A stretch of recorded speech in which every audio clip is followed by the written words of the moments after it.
technological advancements and recovery. Hold on, there's no audio. Advancements He just turned it off. and recovery. Should I start over? No, go ahead. Okay. And recovery advancements, so we can ensure that we are able to keep people safe, particularly with the Weather Service and NOAA. Over the years, it's been amazing to me to watch the incredible progress that your ability to predict storms and to narrow the cone of concern, and my husband always calls it the cone of death, but that's really not a very good thing to call it. So cone of concern is much better. So I'm just really glad to, and we get fantastic updates from each of you. I want to thank once again the City of Hallandale Beach and their Fire Rescue Service for being our host. It's always great to be here in Hallandale Beach, and I know that I am at least cautiously optimistic from the news reports that I've heard about, with the very significant likelihood. So I'm just really glad to have a major El Nino that will maybe curb the likelihood that we have storms that head our way, but I'll leave that to the experts to report to us on. And with that, we'll get started. First, I want to call upon Dr. Michael Brennan, as always, with the National Oceanographic and Atmospheric Agency Hurricane Center. Dr. Brennan? Thank you, ma'am. Great to be with you today, and thank you for the opportunity to provide everyone an update on sort of the big picture expectations for the 2026 hurricane season. Go to the next slide. Okay, I got it now. Okay. Yeah. So quickly, just a quick look back at 2025. Kind of an unusual season in a lot of ways. We had 13 named storms, a little below average, and just 5 hurricanes, but we had 3 Category 5 hurricanes. It was a very impactful season in terms of significant hurricanes, and we had another Category 4.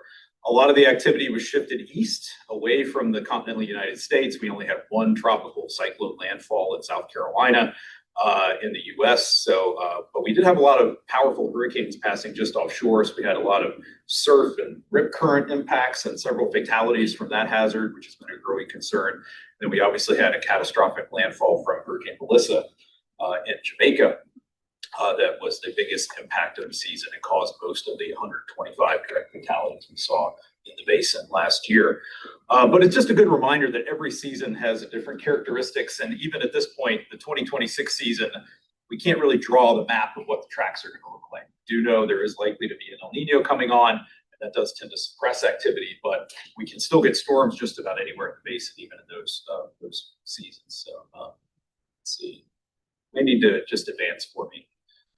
Go to the next slide. Thank you.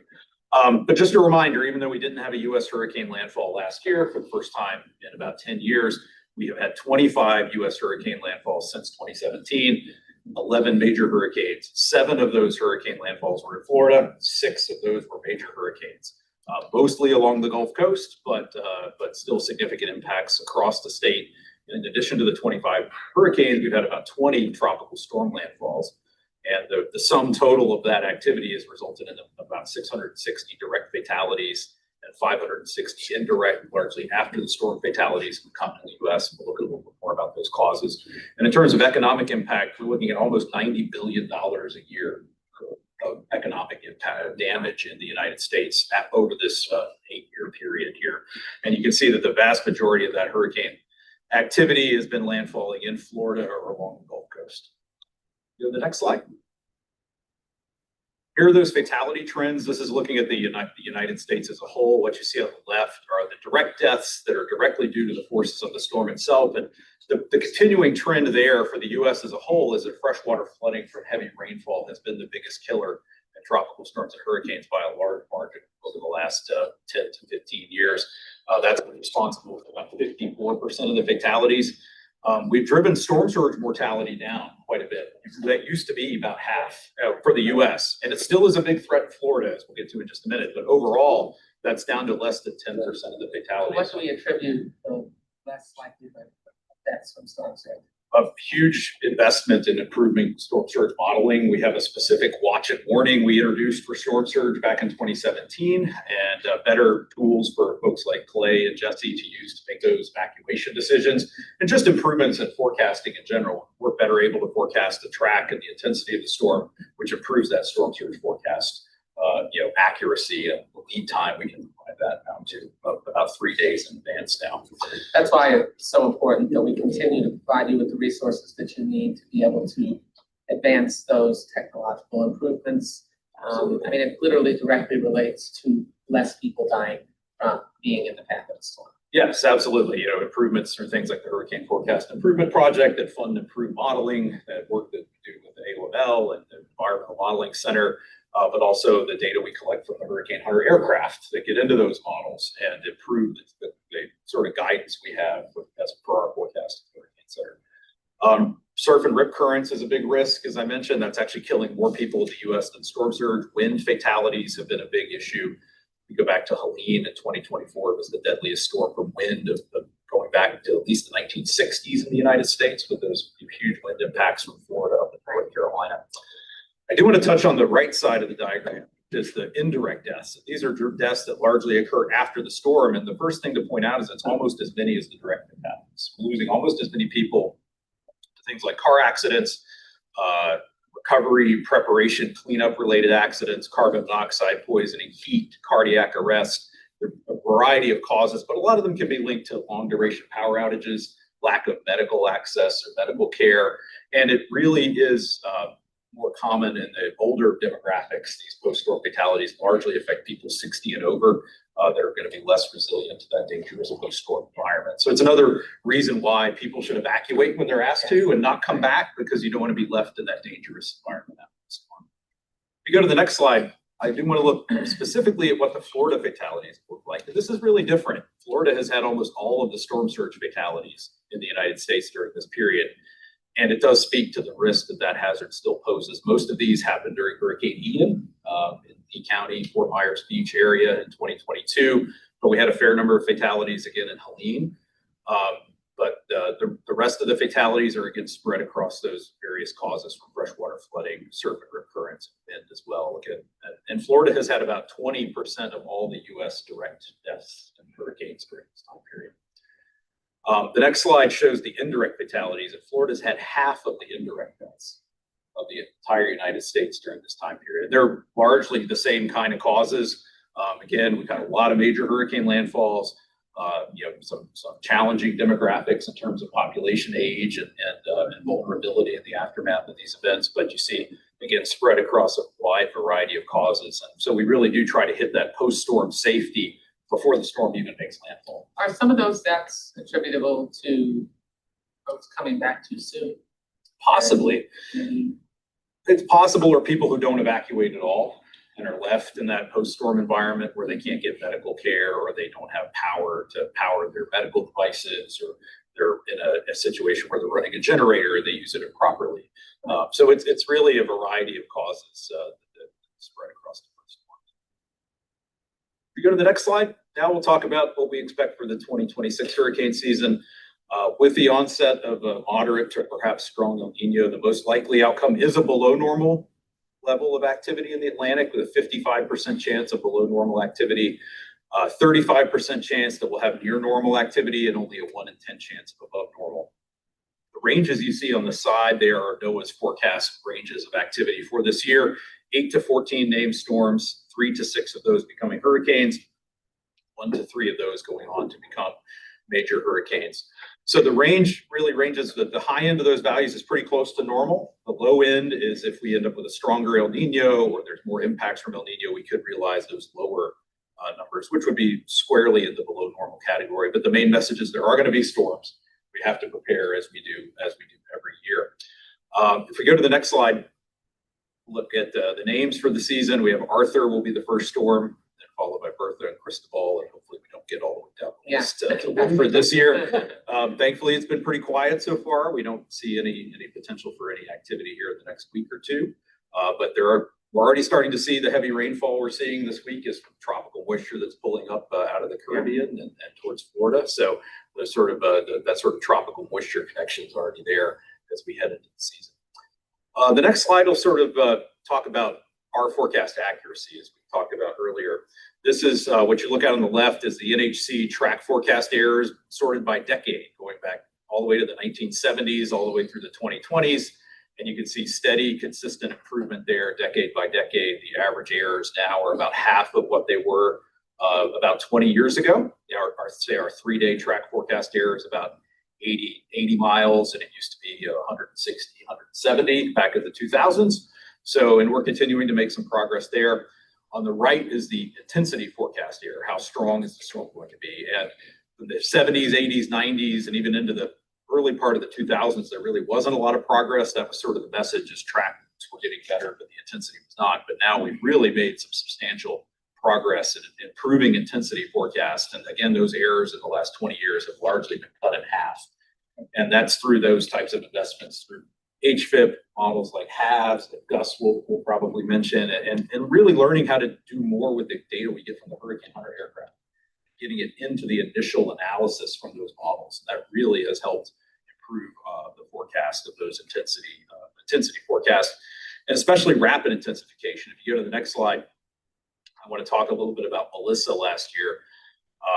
It was really some unprecedented forecasts we made from the Hurricane Center. We had a 5-day forecast before landfall that showed a Category 4 hurricane near southwestern Jamaica, when the storm was a tropical storm, 50 miles per hour. At the time, verifying time ended up being a Category 5, 190 miles per hour, but we were able to make from that very first forecast that it was going to be a very high-end hurricane threat to Jamaica. And we gave 3 days of lead time in forecasting Category 5 intensity, which is unprecedented. And again, we have made a lot of progress in improving these forecasts with rapid strengthening. And the next slide will show a little bit of that. So this is our 1-day intensity forecast error when rapid intensification occurs. So if you go back about 10 years or so, 10 to 15 years, we were off by 30 miles per hour 1 day out. We were too low. So we weren't really able to capture that rapid strengthening. Now we're off by less than 20 miles per hour. So we've cut those errors almost in half. So we're not perfect, and we don't get the timing right or the exact peak right, but we have a much better idea of when rapid intensification can happen, and we're able to move that in the right direction. A couple storms that have intensified as they've gotten very close to landfall. Yes, Helene, for example. You can go back to storms like Ian. You go back to Melissa last year in the Caribbean. So yeah, so that rapid intensification in the last day or two right before landfall is always a huge concern, because if you don't get that forecast right, people are preparing for sort of a wrong level of impact. Yeah, right. And there's also a concern that even if you are forecasting it, people are looking at what the storm is now and making a decision based on the fact that, oh, it's just a tropical storm or just a Category 1, even if the forecast is for that rapid strengthening. So that's a messaging concern as well. Right. Next slide.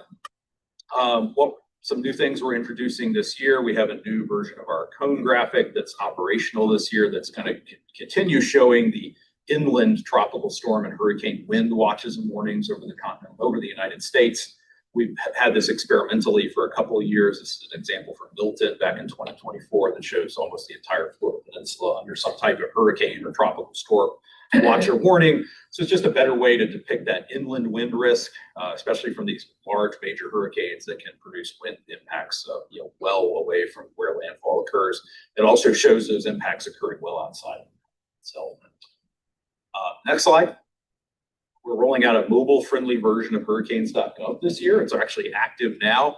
The current website, if you've ever tried to use it on your phone, has not been mobile-friendly. It doesn't really scale well. And we know most people, including me, that's how I look at it. And we're working to refresh the website, and the first phase is underway this year. So if you go to the next slide, sort of see an example of what it looks like on the right.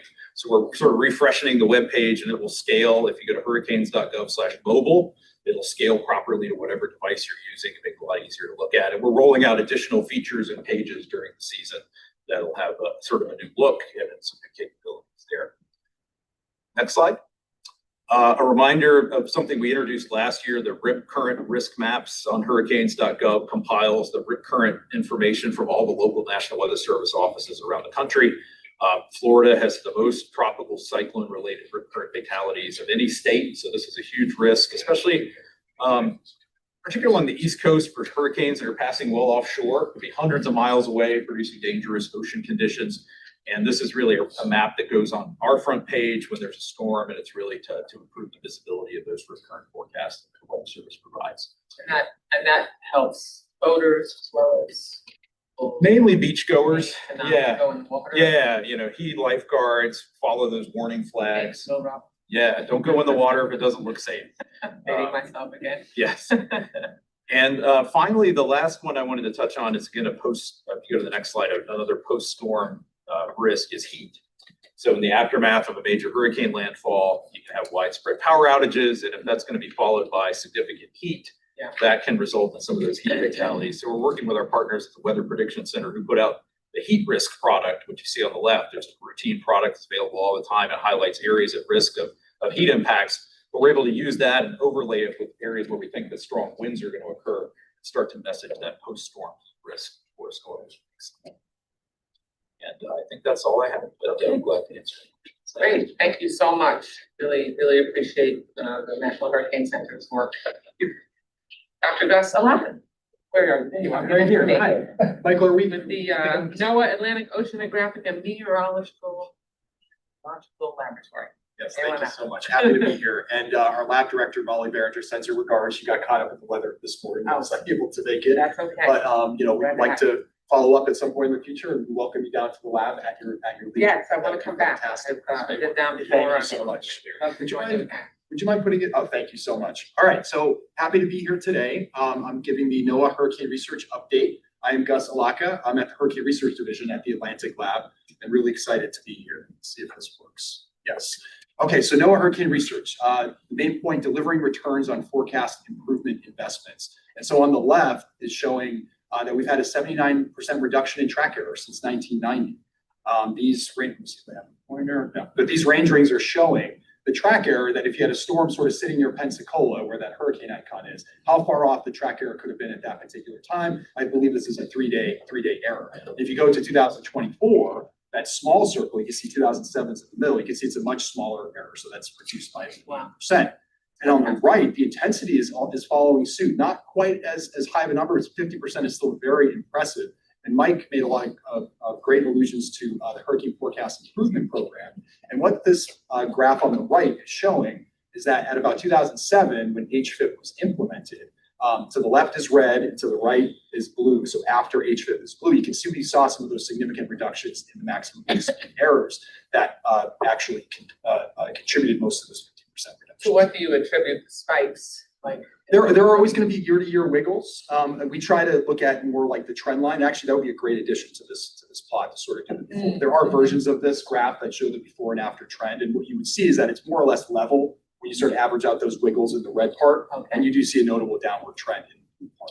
And so again, this is one way that we can look at how our investment in different programs, including the Hurricane Forecast Improvement Program, have translated to improved forecasts. And then we want to take it a step further. How does it actually translate to economy, right, as well? And so we've been working with social scientists to prove this very important point that's somewhat obvious, but we need to actually prove it. So smaller forecast errors lead to a more efficient cost-saving response. And so avoided damages since the start of HFIP 2007 is about $60 billion in avoided damages. So what this study did, I won't go into details, but the blue line is where Hurricane Katrina actually went, and the dashed line is an example of forecast from one of our models, or our official forecast. And what you can see is that the red is highlighting where the winds were underrepresented, and so there are damages that might not be avoided in those particular areas. It actually translates to about $2 billion per storm over this period. And the total cost of HFIP all in since 2007 is about $300 million. So again, we're definitely bringing a lot of return on investment to this effort. If you really want a 30,000-foot view, how do we conduct our research in NOAA? We focus on two main pillars, the observation side and the modeling side. And I'm going to dive into some details of both of those. So in 2025, well, let me first take a step back. Every year we participate and actually lead the Hurricane Field Program for NOAA, where we go out and we coordinate with research partners, and we actually coordinate very closely with operations as well to collect very important data that gets transmitted in real time. This is the Hurricane Hunter effort. So in 2025, we had 55 P3 and G4 missions. These were operational and research missions all combined. So I don't want to make it seem like it was all research, but these spaghetti lines are showing where these different aircraft flew. And as Mike mentioned earlier, the season was weighted, the activity was weighted east of the continental US toward the Caribbean. You can see that reflected. Can I ask you, where are we with the Hurricane Hunter aircraft? Because I know some of them are very old, and we hadn't funded a new one in quite a while. So where are you in terms of the well-being and health of our aircraft? Yeah, every year, we work closely with the Aircraft Operations Center and the OMAO line office in NOAA to make sure that the aircraft are running optimally. They are old, they are aged, but they're still useful. And we're looking forward to new aircraft that we're hoping are going to be coming in the next couple of years, the C-130s, which will certainly, if that happens, will certainly help us recapitalize. And those are in line to be funded. They are, yeah. Yeah. The two C-130s are basically in line to be funded and procured by 2030. Okay. And we are getting a new high altitude jet, a G550 next year, and with the second one coming on after that. Okay. Thanks, Mike. I want to make sure those were on track. Yeah, very important. Yes, and they are very important. And AOML provides support for operational and research missions. So all the operational data is quality controlled and transmitted in real time. And we conduct research with this data to drive even more forecasting. So data impacts. This is really important to us, not just about collecting the data, but it's about assessing and improving the impact of that data. If we want to maximize the impact of this recon data, this is more of an informational slide showing how we would move from data collection from our different assets into assimilating that data into the model. In the middle, you can sort of see a cloud shield of a storm that's actually Hurricane Ian, and all the different colors, the blues and greens and orange lines are flight tracks and data collected that gets assimilated in the model. And on the right, you can see that translates into our forecast improvements. This is an example from our flagship hurricane model called the Hurricane Analysis and Forecast System, or HAFS. We love our acronyms in NOAA. And what you can see here is that for intensity and track, the green line is above the sort of zero line, which is at the bottom of each of those graphs, which shows that we're getting percent improvements in the 20 to 40% range for intensity and track when we include this data. So the data is impactful. And data collection is a team effort. Let's see if I can get this to play. There we go. So this is showing an infrared satellite animation. I believe this is for Hurricane Helene a few years ago, or actually, no, sorry, this is for Hurricane Milton. But the main point here is we have all these assets that are out there at the same time collecting this data. We have aircraft, we have pre-existing ocean assets, surface vehicles, a lot of uncrewed systems mixed in here as well. And all of these different instruments provide a different view of the hurricane. And combined, they give us a more holistic view. It's like each of these different instruments views the hurricane in a different way. And when we combine those views together, we have a much better idea of how the storm is going to evolve. Especially those rapid intensification events. One of the ways we do this, how we translate our research into better forecasts, we focus a lot on the tail Doppler radar. This gives us a CAT scan of the storm. You can see in this animation, the left is a plan view, so we're looking from space, sort of the swath of winds that you would get from flying through the storm. And on the right, this is the vertical cross section. So we're looking at winds from near the ocean surface all the way up to the top of the storm. I will note that it does stop at about a half a kilometer, but it's very, very important to understand or assess what the structure of the storm is. Not just the maximum intensity, but is that vortex sort of wiggling around, or is it really strong and straight upright? And NOAA continues to advance the operational reliability of this radar data. One of the ways that we're doing that is by improving the data quality through artificial intelligence, machine learning. This is showing that we're using machine learning method to retain more good meteorological data from our quality control. And so if you sort of split this image in half, on the left, those two images belong to Hurricane Erin.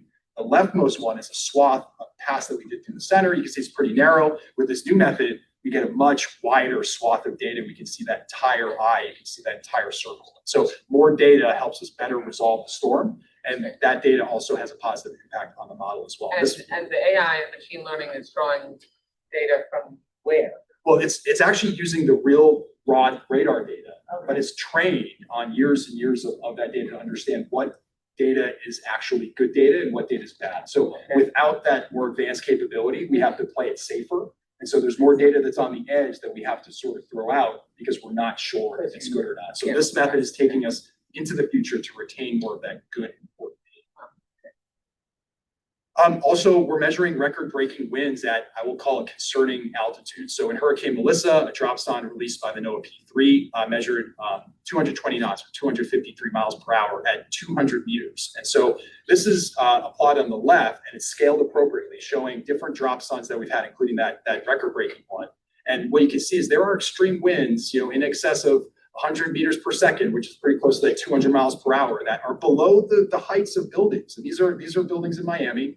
And so this is obviously a concern. We work really closely with NIST and other groups to inform them of these extreme measurements so they can take proper precautions and steps to reinforce our infrastructure. So the point is that even in the middle of a tall building, you're not safe necessarily. Not necessarily, yeah. And the torque on these buildings is incredible because the wind at different levels could be extremely different, right? So you can imagine the building gets a lot of I remember some of the windows on Brickell, I forget which hurricane it was, that got Wilma blew out, windows on tall buildings, which I think a lot of people were very surprised about. We're also building the next generation of hurricane forecasts for emerging technologies, and this includes a lot of work with our uncrewed aircraft systems.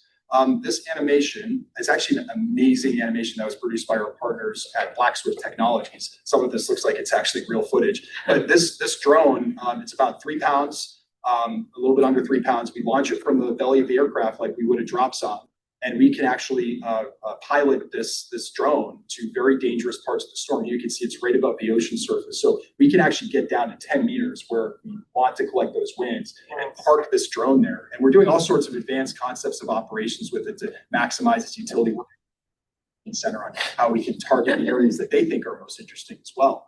And we're very excited that in our initial analyses on the right, we're showing, again, the impacts on the models. So we're simulating this data in. The blue line is with this new data. The green line is without. And I apologize for the colors here. If anyone's a little bit colorblind, you have to fix this. But the point here is that if you look at the bottom plot, what you can see is that blue line, or that line with more wiggles, is bumping above zero at many of our lead times. And so we're seeing these that actually get up to close to 30% from including this very critical data. We're also working with surface vehicles. You may have heard of Sail Drone. We're going to be working with them again this summer, which we're very excited about. We're also working with a few other assets called the Ocean Sea Star and the CSATS Lightfish. This video on the left is taken from. Okay, I think we're back on track. There we go.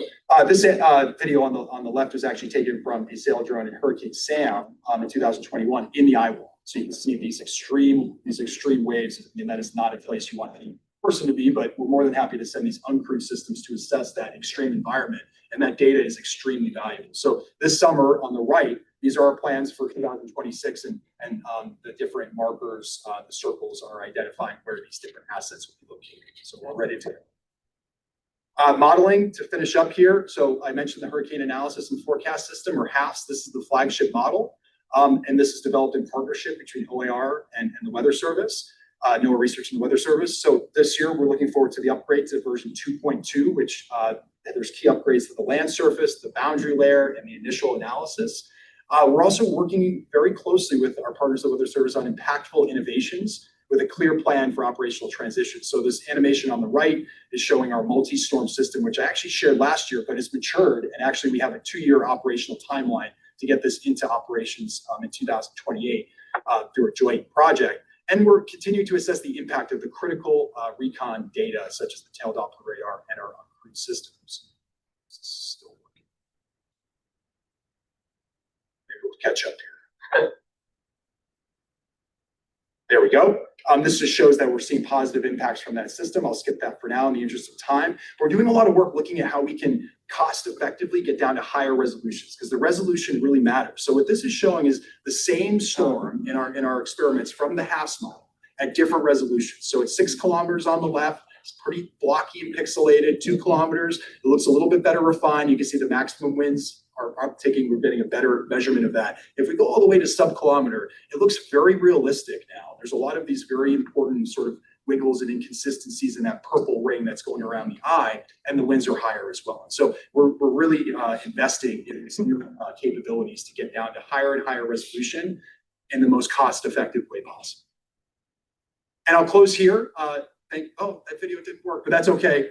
Oh no, the whole thing went crazy again, but I do want to thank you for the time here. Where I was going to close was just to say this was a video, but now it's a still image from in the eye of Hurricane He's Melissa good now. and Hurricane. Oh, you got it. Oh, you got it in the background. Awesome. Well, maybe we can just pull that up as I close out here. I really appreciate you converting that for me. And you know, this effort is life saving. It's extremely important. It happens every year, and it's an example of a great team effort between operations and research in order to target what we need now and what we will need in the future. So I'll leave it there and take any questions. Fantastic. Thank you, Dr. Laka. The only question I have, and I know our FEMA guest who's here virtually has a hard out at 10 o'clock, so I want to get right to them. But after that presentation, I know there were proposed cuts or real cuts that were attempted to be implemented by the Trump administration, and Congress canceled those and made sure that funding was would continue. Are there any cuts that you have suffered from that have caused problems for you? So that's my question, and answer me after we turn to Ruben Brown from FEMA. Thank you, ma'am. Can you hear me? This is Ruben Brown. Yeah, I am. Okay. Perfect. He'll be on the phone? Perfect. What does that mean? Is I won't be able to hear him? No, you'll be able to hear him. Okay, yeah. Suffered from. Can you hear me? Try again? Can you hear me? Yeah, we can hear you.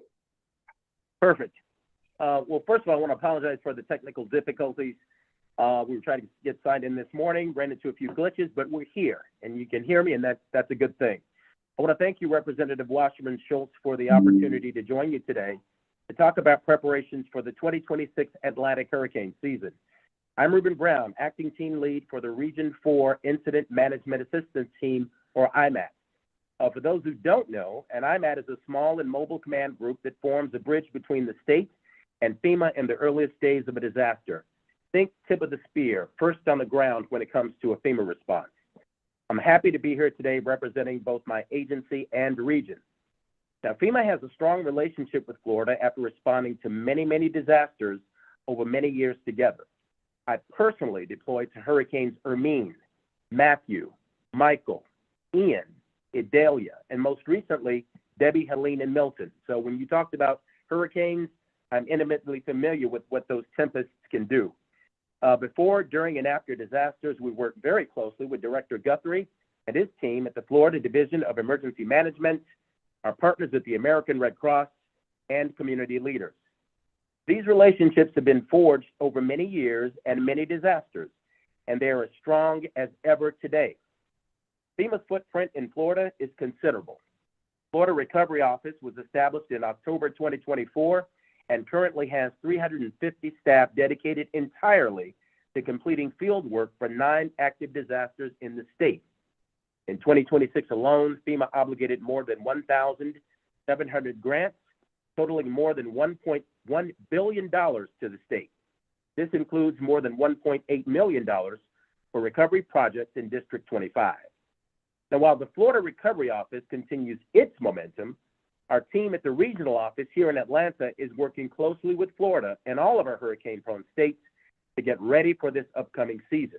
In fact, the next 2 months are packed with preparedness and planning activities.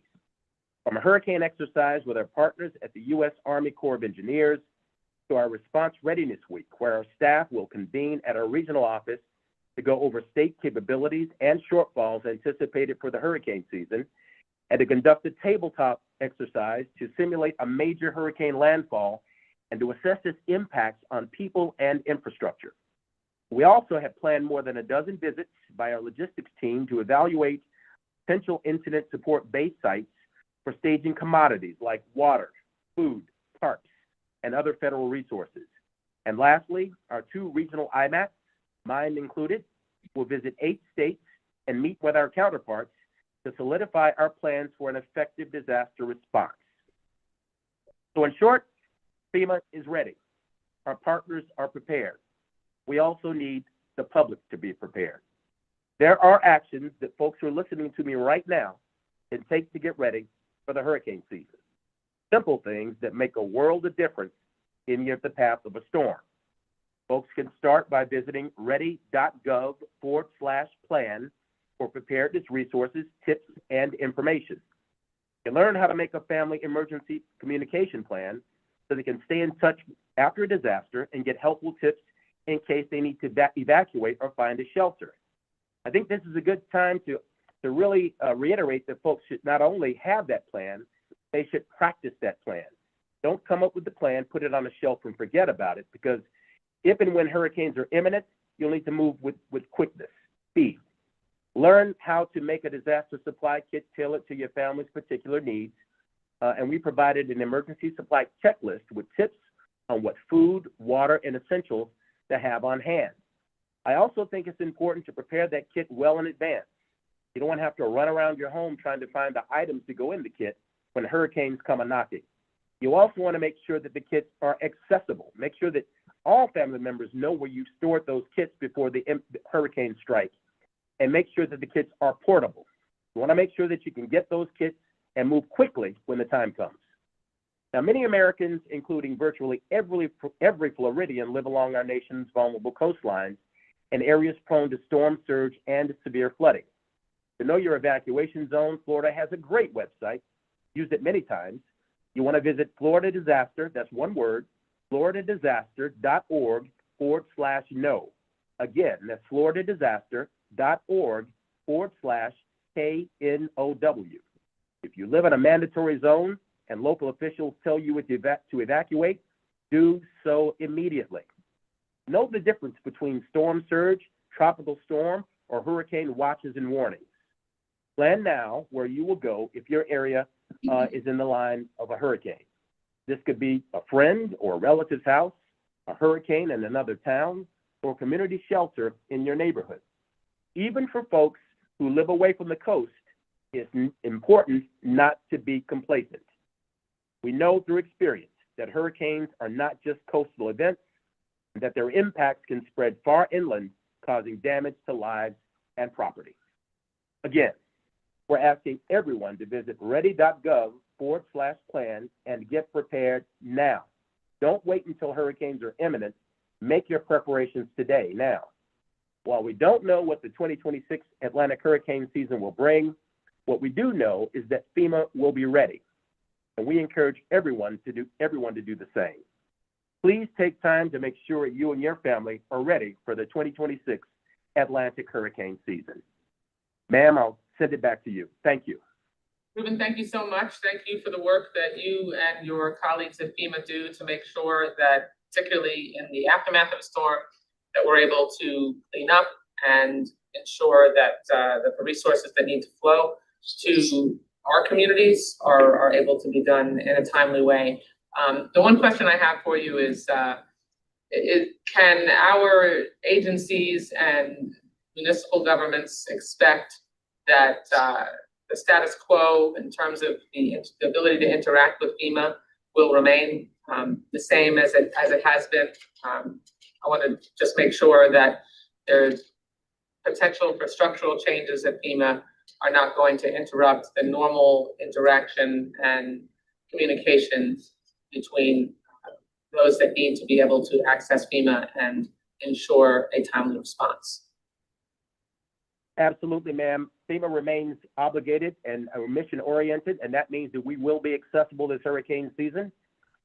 Regardless of what happened in terms of structural changes, we planned for this for the last year. We know that hurricanes, they don't have a calendar, they don't have a conscience, they're going to come regardless. And so we plan for such.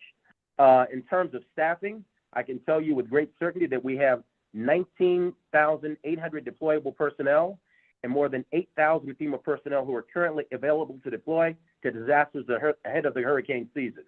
And that's the highest number since 2016. So the bottom line is that when you need us, we'll be there. We're planning, we're practicing, we're meeting, as I told you earlier. In fact, my team will be in Florida meeting with the FDIM, the Florida Division of Emergency Management, later this month, later in June, I should say. We're going to go on the tour of the new SCOC. We'll meet with Director Guthrie and his team, hopefully, and begin to make our last preparations for the hurricane season. So absolutely, ma'am, we will be accessible, we will be dependable, we will be there when you need us. Okay, appreciate your work and thank you for joining us as always. Absolutely, thank you, ma'am. Thank you. Oyeda. Say that 3 times fast with the National Weather Service. Welcome Thank you back. very much. Good morning. Great, thanks for having me again for this briefing. All right, let's see if I can, yeah, I wanted to see, I kind of worked for me. I didn't have varying degrees of luck with this, so let's see how it works for me. All right.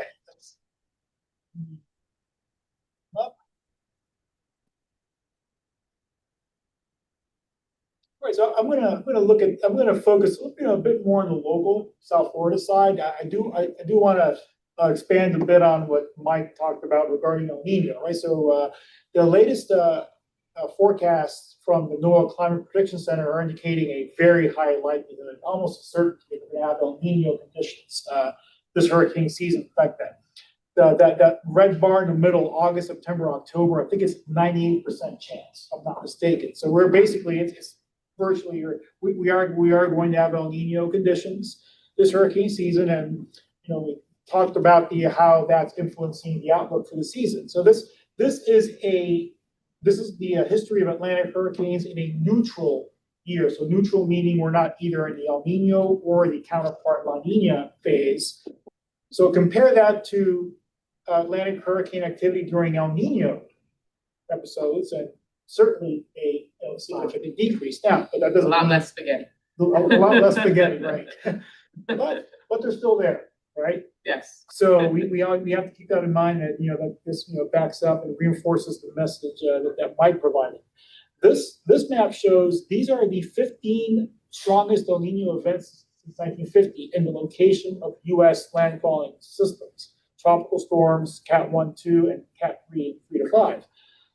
You can see, especially along the Gulf Coast, 3 major hurricanes. They're in red, and about 3 or 4 more Category 1 hurricanes, in addition to several tropical storms. Closer to home here in South Florida, we did have 1 hurricane, looks like in the Upper Keys there, and then a few tropical storms. So again, yes, it's El Nino does tend to lead to conditions that are less conducive for storm formation, or it does limit storm formation, but it doesn't totally eliminate it. So that's just, it's one of the messages that we want to make sure that gets out, especially with some of the news stories we're hearing about super El Ninos, kind of the terms are being used to describe this El Nino event.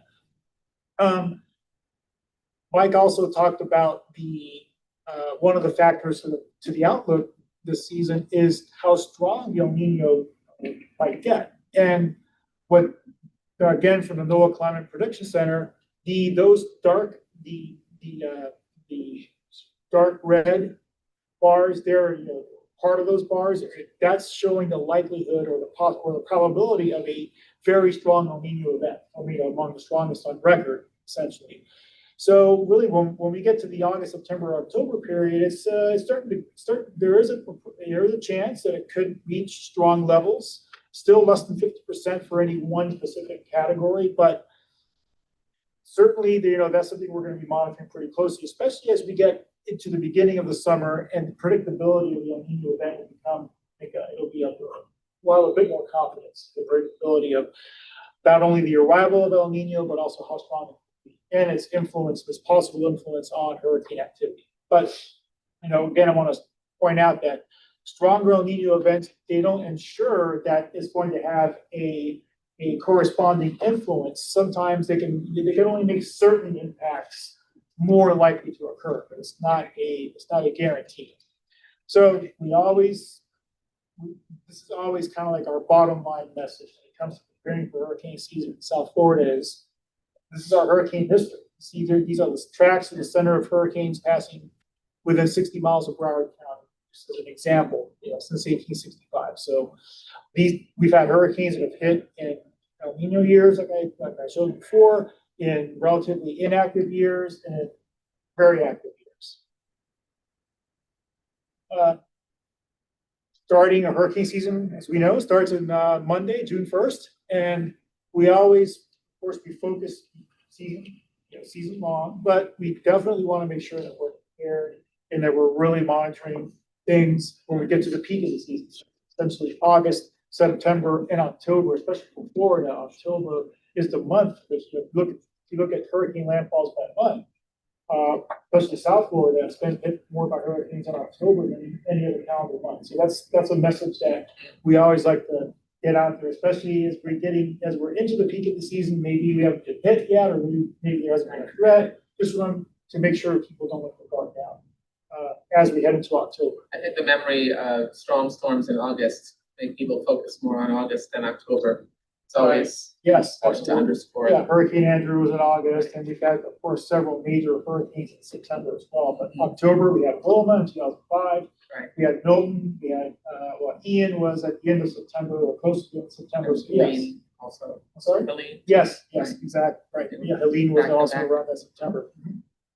So we don't want to get too caught up in the outlook, especially as it pertains to what our chances of a local South Florida landfall be, because that seasonal outlook does not indicate locations of landfall. It's not a landfall forecast. So an active hurricane season does not necessarily mean that there's a higher chance of South Florida getting hit, and the opposite is also true. So yeah, just the old reinforcing message that we continue to always be ready.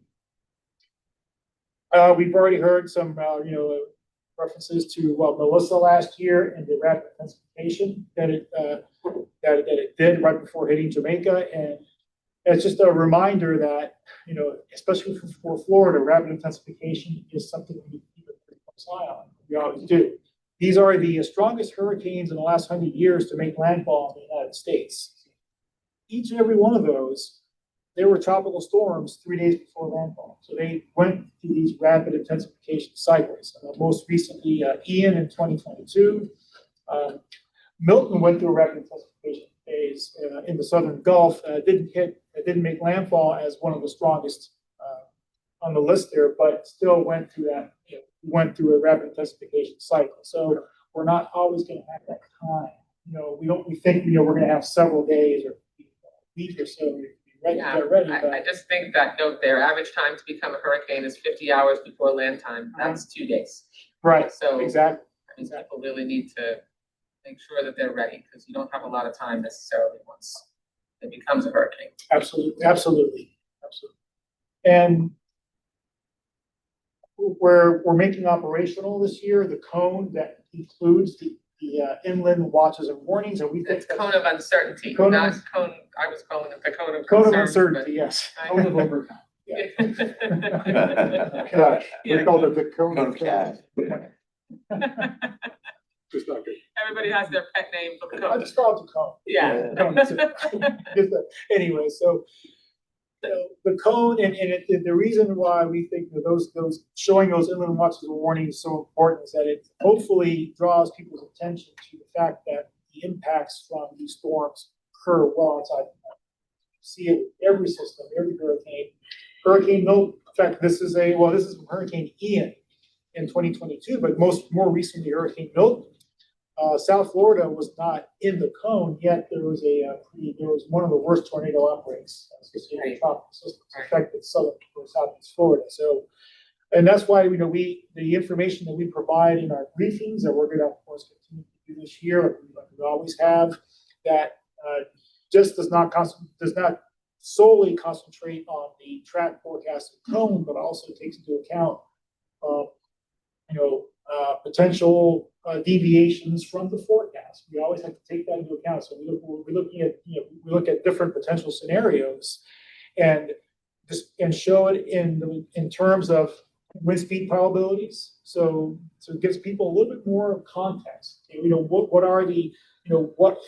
What are the chances of receiving, for example, tropical storm force winds or hurricane force winds? So it takes into account more than the center of the storms. And then we also use that same principle and apply it to the arrival or the potential arrival of those leading tropical storm force winds, which is the time frame that people in preparation should be complete. So again, using that same principle, we show an earliest reasonable and a most likely arrival time. Again, based on potential deviations from that forecast, either in time or in location. And then we bring that all together to show the local hurricane threat and impacts. So these graphics that show potential impacts from the four main hazards of the storm show the potential level of impact and the geographical extent of each of those main hazards based on a reasonable worst case scenario. So what are we doing is, yes, we're using the official forecast, plus we're adding a safety margin, based again on the different, on which potential scenarios or which tracks the storm could take that deviate from that forecast track. So it's based on a range of possible scenarios, not just the official forecast. So we feel that that is a way that for people to be adequately prepared and not be underprepared. The purpose of that. So just want a couple more slides here, just kind of wrapping up here. Reminder of the watches and warnings that we issue in coordination with the Hurricane Center all up and down the coast, and that's what feeds into the cone map that shows the inland watches and warnings. So that's the time frame. So for the watches, 48 hours. Possible somewhere in the watch area, and then the warning is hurricane conditions or storm surge expected somewhere within that warning area, generally within 36 hours. So these are our risk communications for the public. And reinforcing, of course, always for people to get information from trusted official local sources. And I want to wrap up talking. Hopefully, hurricanes will play a role here, right? We have the World Cup, and we are our office, the Miami Forecast Office, we're providing extensive support to our public safety partners for the World Cup. So it consists of our meteorologists deployed to 3 locations during the tournament. So we're going to have a forecaster at the stadium on match days. We're going to have another forecaster at the Miami-Dade County EOC, where the multi-agency coordination is going to take place for all of South Florida. And we're also going to have a meteorologist at Bayfront Park in downtown Miami, where Fan Festival is going to take place. It's a daily event, and they're expecting as many as 30,000 people a day. So these are pretty big public events, of course, associated with the tournament. So in order to help support our meteorologists to go out and deploy and be face-to-face with our public safety partners, we have over 20 meteorologists that are from across the U.S., from the National Weather Service, that are going to be on temporary duty to our office to backfill and provide an extra staffing throughout the tournament so that we can provide the best possible forecast. And again, that face-to-face information that we can provide directly to public safety officials. Having that real-time information and someone on the ground that you can communicate with immediately is incredibly important to keep people safe. And we appreciate the partnership with Jesse and Clay's team at Miami-Dade and Broward. They're wonderful partners, and we're pretty excited. It's a lot of work, and hopefully the weather will cooperate. Yeah. But as we know, June, even if there are no tropical storms, June can be a pretty stormy month here. Yeah. It's the first true month of the rainy season here. So Right. Even on what will be considered to be average South Florida June weather, it could be impacted, thunderstorms, heat, things like that. So we're going to be watching that pretty closely and providing that information to Jesse and Clay and their team there at the end. And the torrential downpours that we get and the flooding that it causes, which we've seen unusually in the last couple of years, is something we have to pay attention to too. Not just hurricanes during the rains. Absolutely. Well, thank you so much. Thank you, Robert. Thank you to our Weather Service Hurricane Center and NOAA AONL partners. It's always wonderful to be able to get this comprehensive update from you. I really, really, really appreciate it. Actually, so maybe you can answer my question, Dr. Alaka, about have there been any cuts that have particularly impacted you all, your research dollars, or any of you folks from NOAA, because I know those were proposed and Congress largely staved those off and didn't agree to those cuts, didn't implement them, but I just wanted to see if there were any that need correction for the vote. Yeah, I'm not going to comment on the budget part, but I will say there have been challenges and we've had some reduced staffing, but I think the passion and dedication of the staff has helped us fill the gaps that we need to fill. We prioritize. Also having support from people in Congress, such as yourself, has been really, really helpful for us to get through. But I do think, the staffing is something that we're looking at in terms of how we can refill critical positions that are outstanding. Did any of that result from Doge or the retirement, the early retirement programs that occurred? Yeah, there were a couple, but we have to get back on specifics because it was also rolled up with natural, Just natural. retirements and attrition, yes. Okay, yeah, if you could, because I would like to, as we go through the fiscal year, make sure that we're assisting you in having the team necessary and the expertise necessary, so that we're working you too hard, which I know during this time of year is really challenging. So thank you for all of your work. Thank you. Okay, Clay Pacheco from Broward County EOC, emergency manager.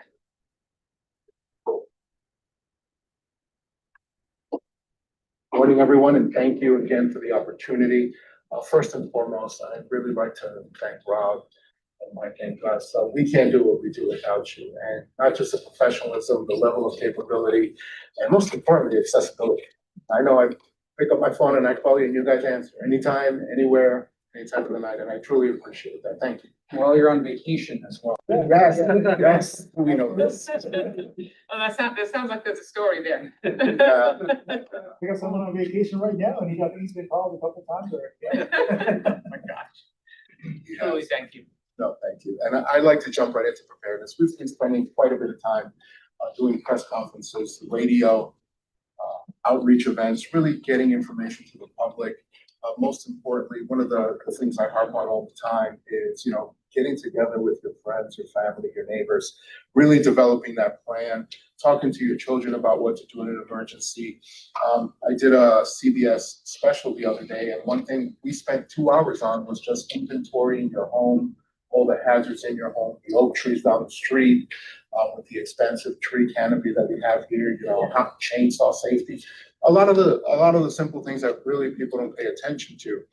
But one thing I do harp on a lot is our emergency evacuation. When I'm on TV with our elected leadership talking about it's time to evacuate, we're very lucky in Broward County. Our residents, we have pretty much really good topography, which helps us. We have an evacuation zone A, which if you're driving over a bridge onto Barrier Island, your evacuation zone A. If you're US 1 or East, your evacuation zone B.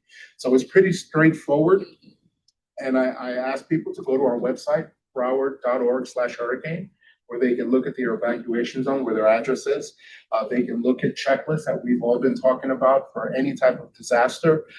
They can download our special needs applications, where if you have a friend or a family or neighbor that has special needs and needs special medical attention, we get them on our register. We actually call them, make an appointment, pick them up, take them to the shelter, where we have Department of Health nurses taking care of them.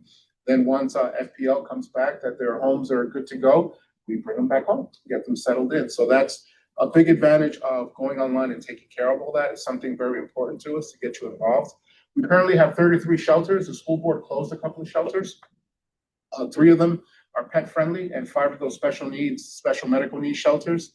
Also, you could either do it at broward.org/hurricane or specifically for special needs, pre-registration. It's on broward.org/at-risk.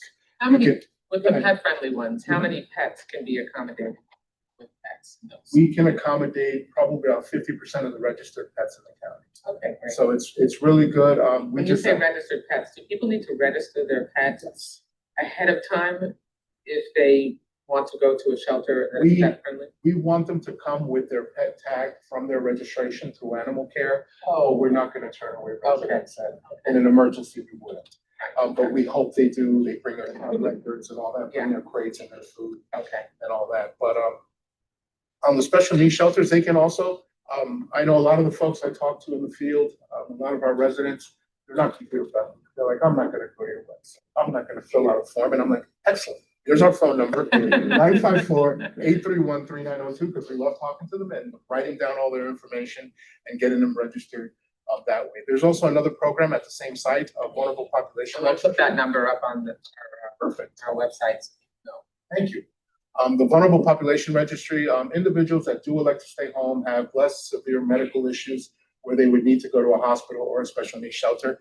And basically their municipality registers them under the vulnerable population registry, where actually police and fire go and check on them. Once the tropical storm force winds subside. They check on them and make sure they're okay, since they're a little All the bit less cities in at risk. Broward have that? All the cities in Okay. Broward have. They do it through our county. Okay, next slide, I'm sorry. Stop working. So we were talking pet friendly, we take all types of animals. We want you to bring, yes, we want you to bring, your guinea pigs and gerbils too, so bring your carrier, your crate, collar and leash. We'll have an My area. baby and Southwest Ranches constituents appreciate that. Yes, they do. Yes, they do. I'm all about it. And bring the registration tag if they do. And we do at the general population shelters, if you do have a service animal, we allow them in the general population shelters with you. We can go on to the next slide. Thank you. And on the preparedness side, this has been a big change. The state and the feds and us here locally, I've been pushing 7 days preparedness. A lot of lessons learned from Helene and Milton. A lot of my friends in North Carolina and Tennessee, they couldn't get help. They were up in the mountains, bridges were out, roads were out, and the usual 2 to 3 day supplies ran out pretty quickly. So something I've been preaching to everyone, especially when we're talking about rapid intensification and category 4, category 5, you want to have supplies for at least 7 days. So we're going beyond 72 hours recommendation now. Yes. Now we should have a week. A week worth of supplies. And one thing I am excited to announce, we are launching our emergency management app on June 1. Oh, great. I will be with. Broward gets an app, finally. Finally, yes. Thank you. Helping me push Yeah, that. absolutely. And I'll be at the National Hurricane Center, Dr. Brennan, and that we're gonna launch it that day. So I'm very excited about it. I've been playing with it. It's currently Apple's launched it, Google's gonna launch it on the 1st too. So should be good to go June 1st. Yes, very excited about that. Thank you. Next slide. We go. And here's some of our socials. As I mentioned, Broward.org, you can hit emergency or /hurricane. I tell most people because a lot of the hurricane stuff, especially special needs, vulnerable population is on those pages. We're on Facebook, we're on X. We have 311, which is open every day from 8 to 5 for any questions. People can call there also to register for special needs. And if we do activate, hopefully not, but if we do, we go to 24 hours at 311 because we will have, as we all have learned over the years, many last minute registrants that weren't originally on our registry, but are going to want to get picked up and taken to a special medical needs shelter. And we actually supplement our force multiplier there and bring in about 100 extra operators to go Alpha Bravo 24 hours a day at 311 to help us with that. And in closing, I know a lot of us here today have mentioned rapid intensification, and as I like to tell our residents, a hurricane emergency is what I call it. And I really fear that. I fear we have that tropical storm off the coast, as you previously denoted. 72 hours later, we have a category 4 or category 5, and a lot of people are going to wait till the last minute to evacuate, not just in our county, but coming from the Keys, coming from Miami-Dade, especially with rapid intensification, and where are we going to put all these folks if they get stuck in Broward? So it's something I really preach to everyone to make sure they have a plan. And when public officials tell you to leave, it's time to leave. Don't say, I'm going to wait another day. We'll see what happens. It's beautiful and sunny outside. We're on the beach having a glass of wine. I'm not going anywhere. So I use that as an example to folks. Yeah, but 24 hours later, you're going to be in trouble. Right. And people, and that's one of the things I wanted to ask you about, compliance, evacuation compliance. I still hear way too many people as, it's always around when hurricane season starts to approach and they're talking about, well, if it's a category 2, I'm staying put, even if they tell me to evacuate, because I've been here for 17 years and we've always been fine. Quite often. I mean, with rapid storm intensification, which we've had more recently, you might suddenly not be fine if you didn't evacuate. So It's a message I preach every day, everyone I meet, everyone I can speak to, especially in the community. And most importantly, I explain to them the whole evacuation, those categories and what they mean. And it's, I always tell them, I'm not evacuating you for one. You need to run for the kite from the wind. And like many of us in South Florida, when I worked for Miami-Dade in 04, 05, back in those hurricane seasons, I was sending my family to Jacksonville. And they were on traffic for 15 hours trying to get to Jacksonville.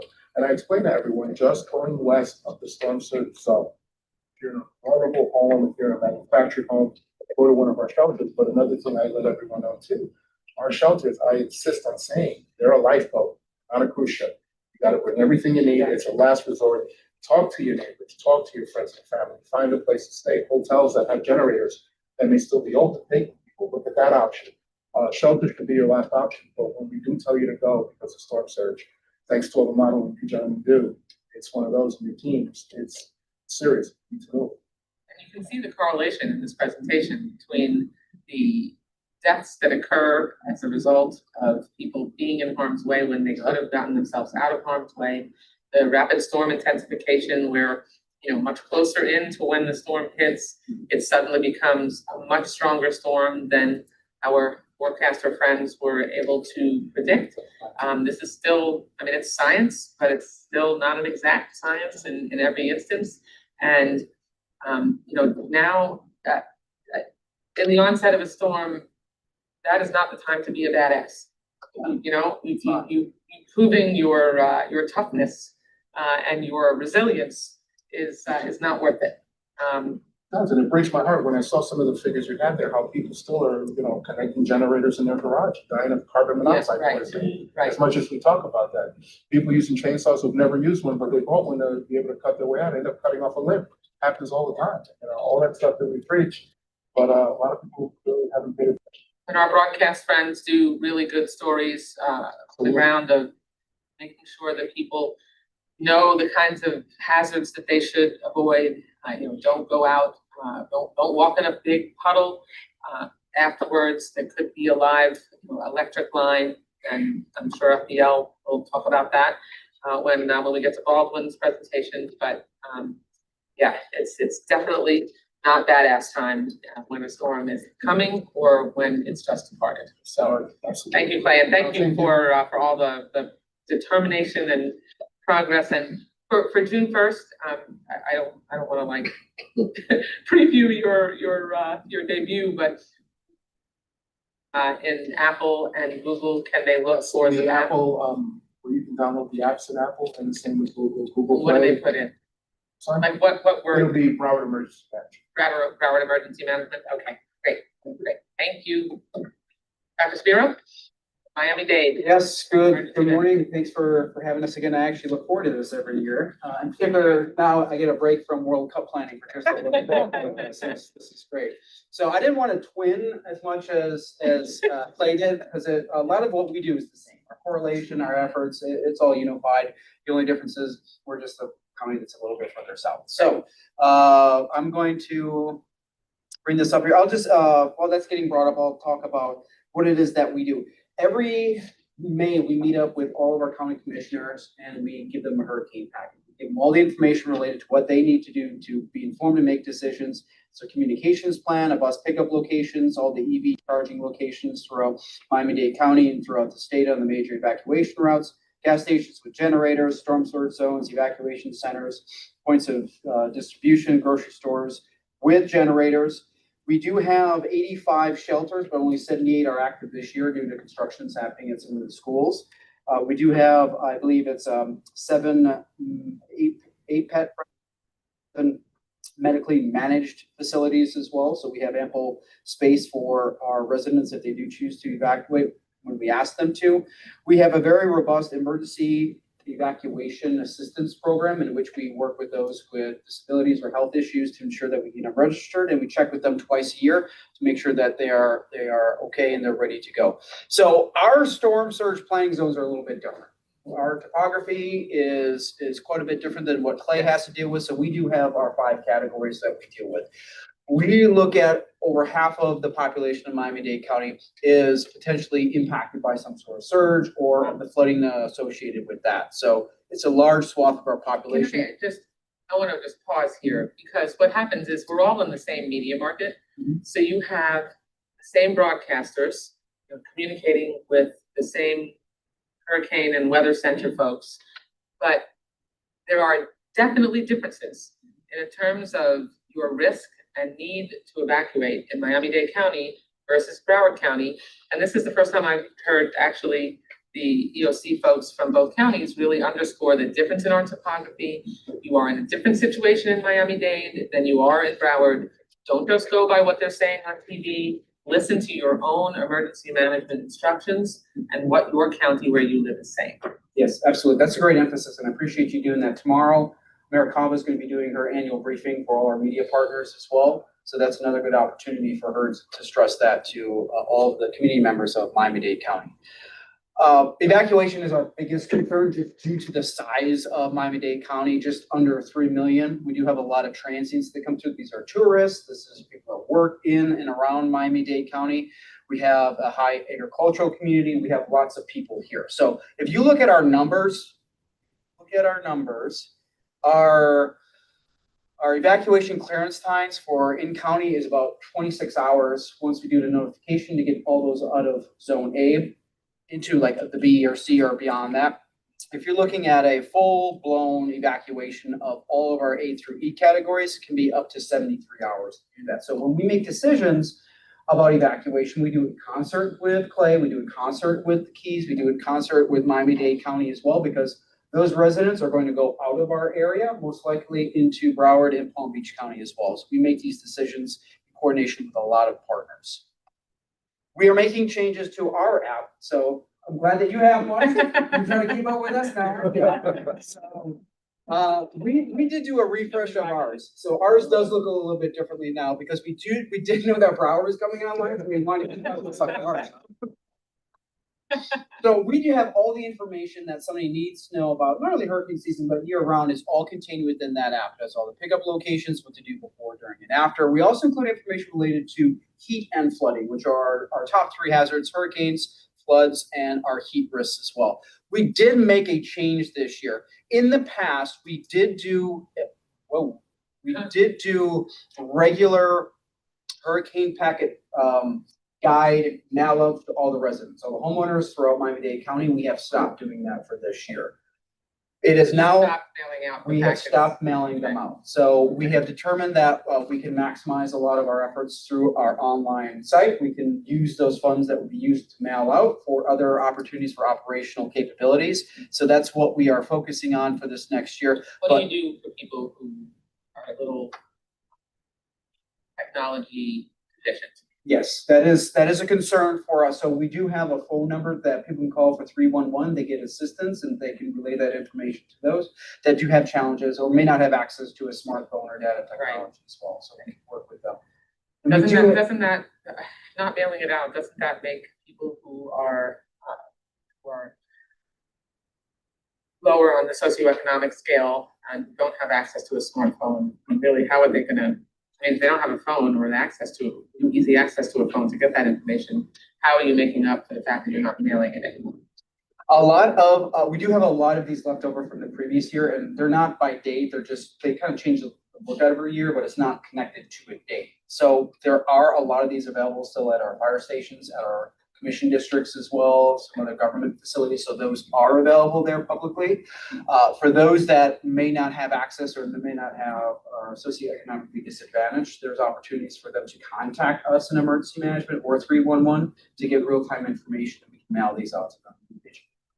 I don't know, I might consider sending them out in a more limited way in maybe economically depressed areas so that they're more likely to have something they can hold on to. And we do have little cards that we also hand out as well. Those are available, which does have like the QR code and apps and links and phone numbers. So that's kind of like a stop measure to help kind of support that, what they've been used to for the last about 10 years or so.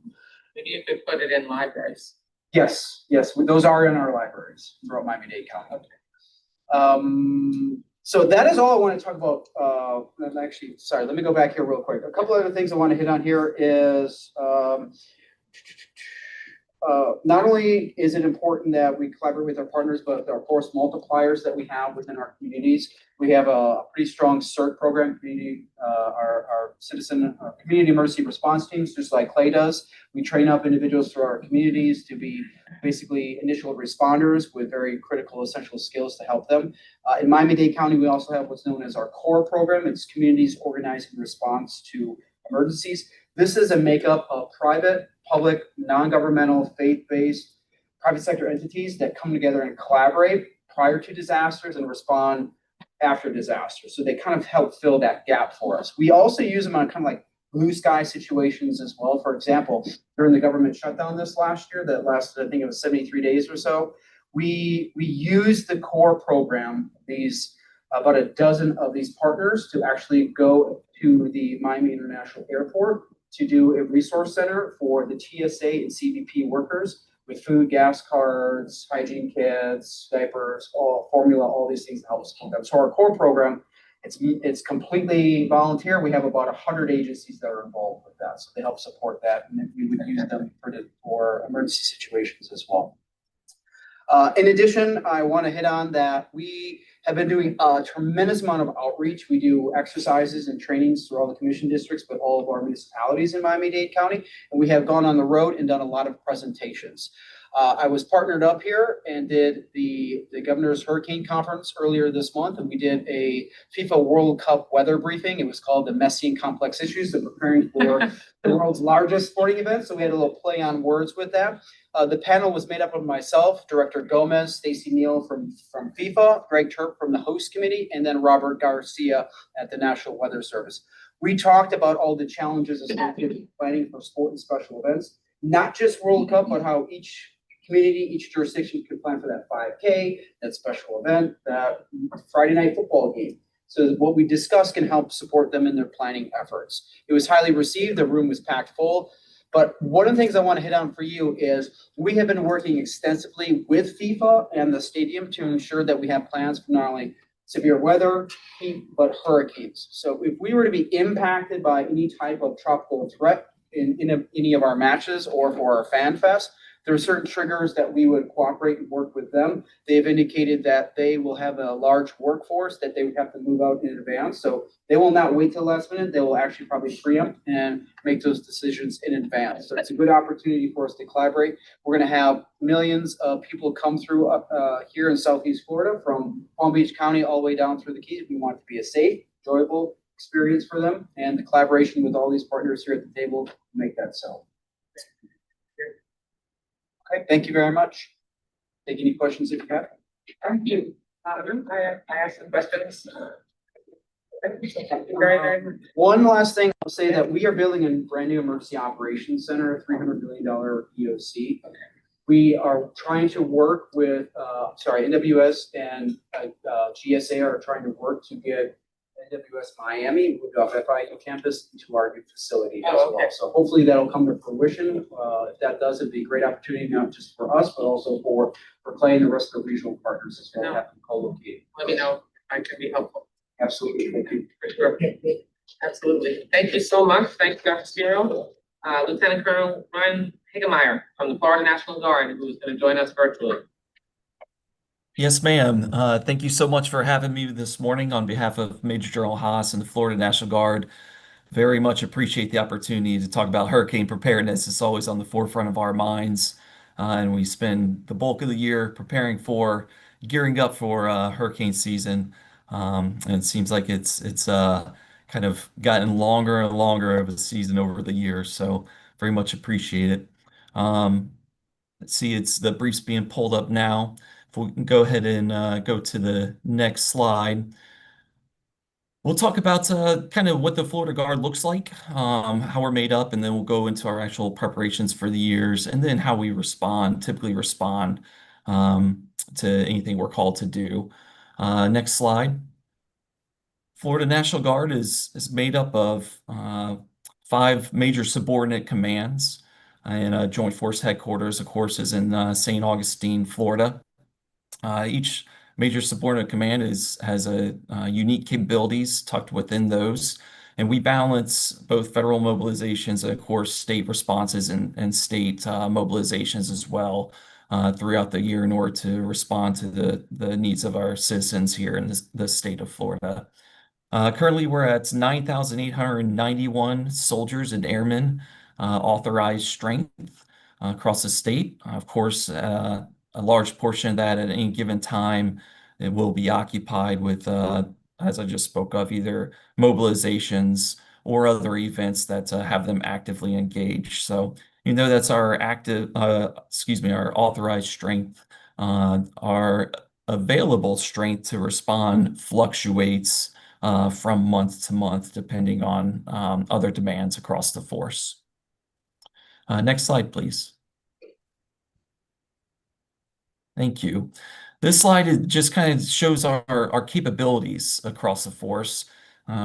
like to refer to ourselves as the Swiss Army knife, if you will. We can do any and all things when it comes to response, especially any kind of state active duty response. If you can think of a civilian job, odds are there's a military job and career that aligns with that civilian occupation, whether it be doctors, engineers, pilots, so on and so forth.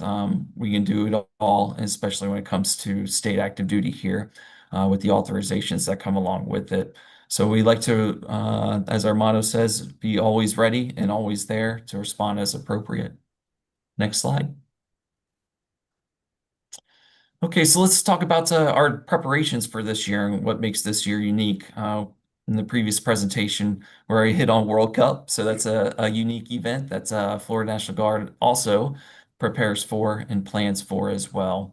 Our preparation cycle for the year really starts when we're looking at domestic operations with our countrywide all-hazard conference. That happens yearly in New Orleans and great state of Louisiana, or there are our neighbors.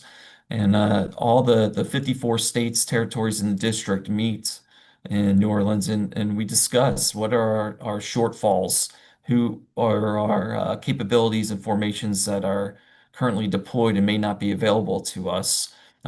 This year in particular, our largest formation, the 53rd Infantry Brigade Combat Team, is actually deployed across the globe in a couple different formations. So that represents a unique constraint this year that we have to operate within and plan for.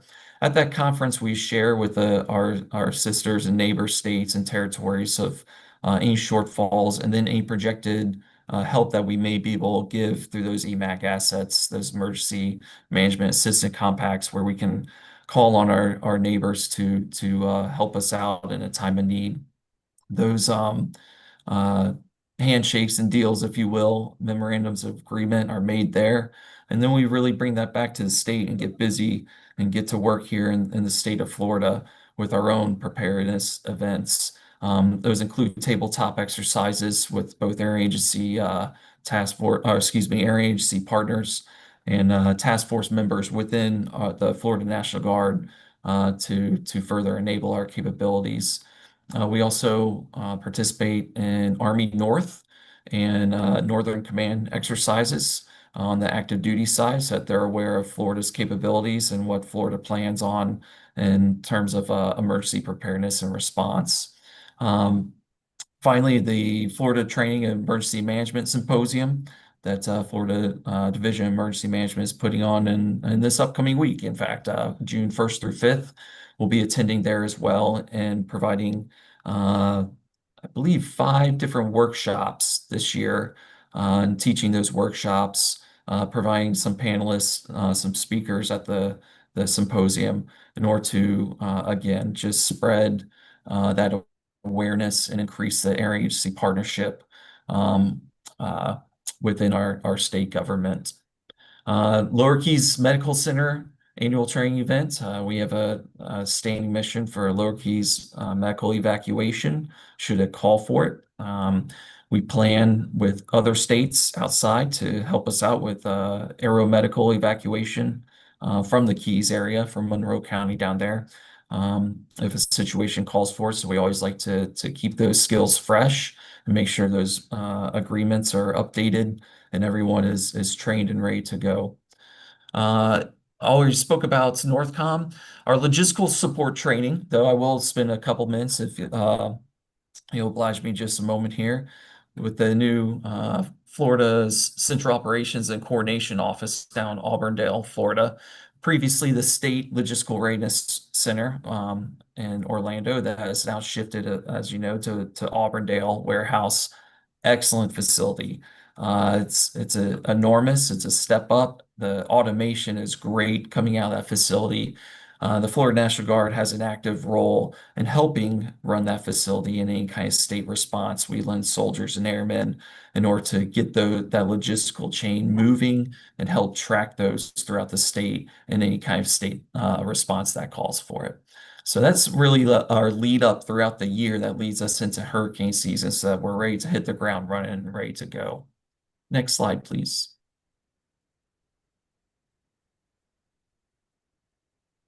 Okay, this slide here is our capability gap analysis. We affectionately call it the chiclet chart slide. Red, yellow, and green, green, amber, and red kind of represents any capability gaps that we are expecting going into any given year. This is a quick reference chart that we use internally that we can look down based on category of hurricane and say, hey, we anticipate or project a deficit in capability here. We need to start to look for a way to boost our capability in this area immediately. And that's when we reach out to those EMAC partners across the 54 and look to bring in those assets into the state quickly and expeditiously so that we can be ready and prepared to respond. Obviously, the quicker, the bigger the time and space that we have to prepare, just adds to expeditious nature of these assets and get them in place to where we can get them to where our citizens are in need. And that leads into the next slide as well. Lieutenant Colonel, Yes, ma'am. hi. So I don't see a key. What are the gaps? Are the most significant gaps when you get to more intense storms in red? Yes, ma'am, they sure are. Okay. And then how do you address those gaps if those are gaps that you're anticipating now before the onset of storms? Primarily through EMAC agreements with other states and territories. We look primarily at Region 4, which is the southeastern United States. So those states that belong within our region, we rely on those partners heavily simply because of time it takes to get those assets in the state. However, a lot of times, as you know, Region 4, if one state is affected or is within that cone of probability, some of those other states can be affected as well. So because that, we also look outside of Region 4 across the United States. So I don't know if it's concerning, but it looks concerning that there is a large amount of red when we would get a Category 4 or 5 hurricane. Yes, ma'am. Yeah.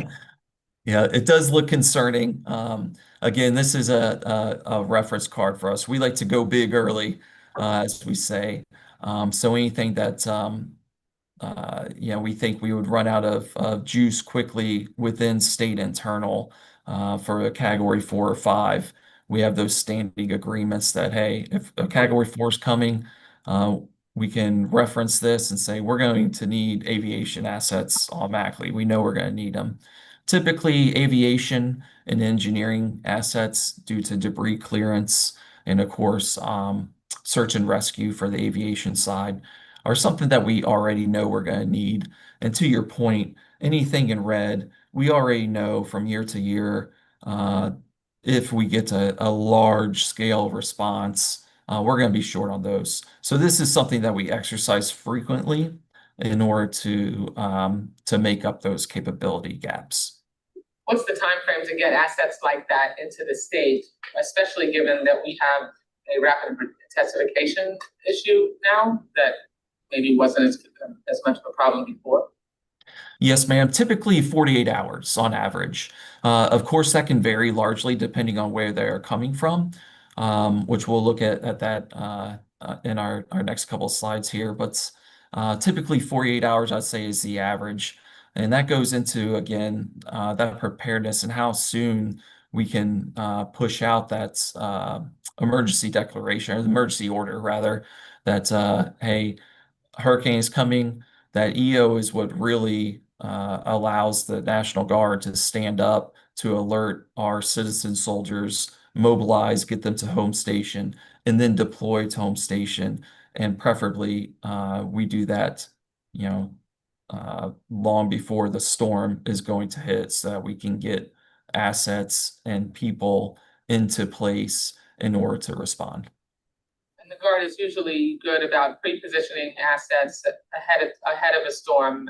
Do you fill in those red areas when we start to know that there's going to be a particularly strong storm before it hits or before it reaches us? Because, I mean, obviously there are obstacles in the way of getting assets in after a storm has already hit. Yes, ma'am. And you hit the nail on the head. We do try to pre-position assets based on our best analysis of where it's going to go. And then we pre-position those capabilities within that as well. Yes, having the assets where we need them beforehand is certainly critical to that time factor for immediate life-saving capability. That first 48 hours post-storm, is all centered around search and rescue, life-saving capability. And after that, we tend to shift into, stabilization and recovery operations in support of the communities. But because that first 48 hours is so critical, we really do strive to pre-position, get these capabilities into state, pre-position those assets so that we can respond immediately as soon as the storm passes. Not even as it clears, but as it passes, we're right in behind it. Thank you. Yes, ma'am. That next slide kind of talks to what you were just commenting on, Representative, with the time and space factor. This shows for 2026 where the bulk of those capabilities that we just went over on the previous slide would come from and where they are coming from, where those agreements are. The red, yellow, and green, the colors on this slide are different. This is indicating a timed response based on position within the continental United States. However, again, anything within Region 4, which really includes all the way up to Kentucky, we're so used to doing this with each other. You're looking at an average response time of 48 hours. Anything beyond that, such as our furthest one coming this year that we have an agreement with, is way out in Nevada, actually, believe it or not. And that takes more time. But when something's coming from that far, we automatically know that there's going to be a need for airlift to get them to the state. So that actually ends up reducing the travel time to get in than some of these states that are bringing assets into the state by ground transportation. And just out of curiosity, why is North Carolina gray? So North Carolina is planning for a lot of federal mobilizations this year, and it really reduces their capabilities to offer anything up to other states during hurricane season. So they have, their major capabilities and force fighting functions will be deployed elsewhere this year. Thank you. Yes, ma'am. Thank you. Next slide is probably just a review, but the National Guard, as you know, we're citizen soldiers. We are in and of your community. I believe we're in 38 out of the 67 counties within Florida currently. We have an armory there in 38 of those counties. And we are their plumbers, doctors, dentists, engineers, you name it. And from a day-to-day regular business, we're looking at the left side of the screen, routine. That's kind of how our chain of command looks. We fall under our Army and Air units fall under the Department of the Army and Department of the Air Force, leading up to combatant commanders, Secretary of Defense, and eventually the Commander in Chief there. Anything when we're for an emergent need, when we're activated for state active duty, we then fall under the governor as our commander in chief, and the state coordinating officer helps us coordinate those assets and the response within the state there. So just kind of this slide I like to show each time because it really highlights the versatility of the National Guard that you just don't get from an active duty component. While we certainly love and appreciate the support that the active duty component lends, we are a total force for certain. But the National Guard, just through authorities, has the ability to carry out duty that our Title 10 brethren cannot always do. That includes state active duty. All right, next slide, please. Okay, so this is kind of our standing orders and how the Guard likes to respond. As we alluded to earlier, that first 24 to 72 hours is really focused on life-saving and assessment of the area and security of key assets within the community. We're looking for people, actively looking for people in need. As we talked about earlier, as soon as that storm comes through, we're right behind it, out into the community, conducting what we call presence patrols, just out there letting people know that we are there and looking for those that need help before the official mission assignments start rolling in through WebEOC. We're out there assisting our citizens. That really continues through the first 2 to 3 days. We're trying to establish those communications and really meet the basic needs of our citizens. After that, we kind of go through a transition point to where we try to get the community back up on its feet. Handing out food, water, setting up those points of distributions, helping out with shelters if need be, running staffing shelters, those types of things where typically we work towards opening up that community to allow the economy to get stood back up, the schools to open, the businesses to get open, which really allows our families and communities to return to some sense of normalcy in their lives. We're on as long as the governor needs us to be on. As long as that DO is open, he needs us on, we'll stay on.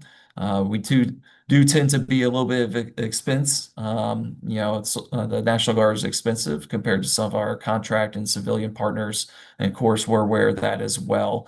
So in order to get that economy running, we'll push to make sure we have a successful handoff with the community in order to ensure that the work that is needed from us is completed before we leave the area. All right, then our final slide here is some considerations that we always kind of foot stomp and push whenever we get the opportunity to. And as previously discussed, it really comes down to that executive order.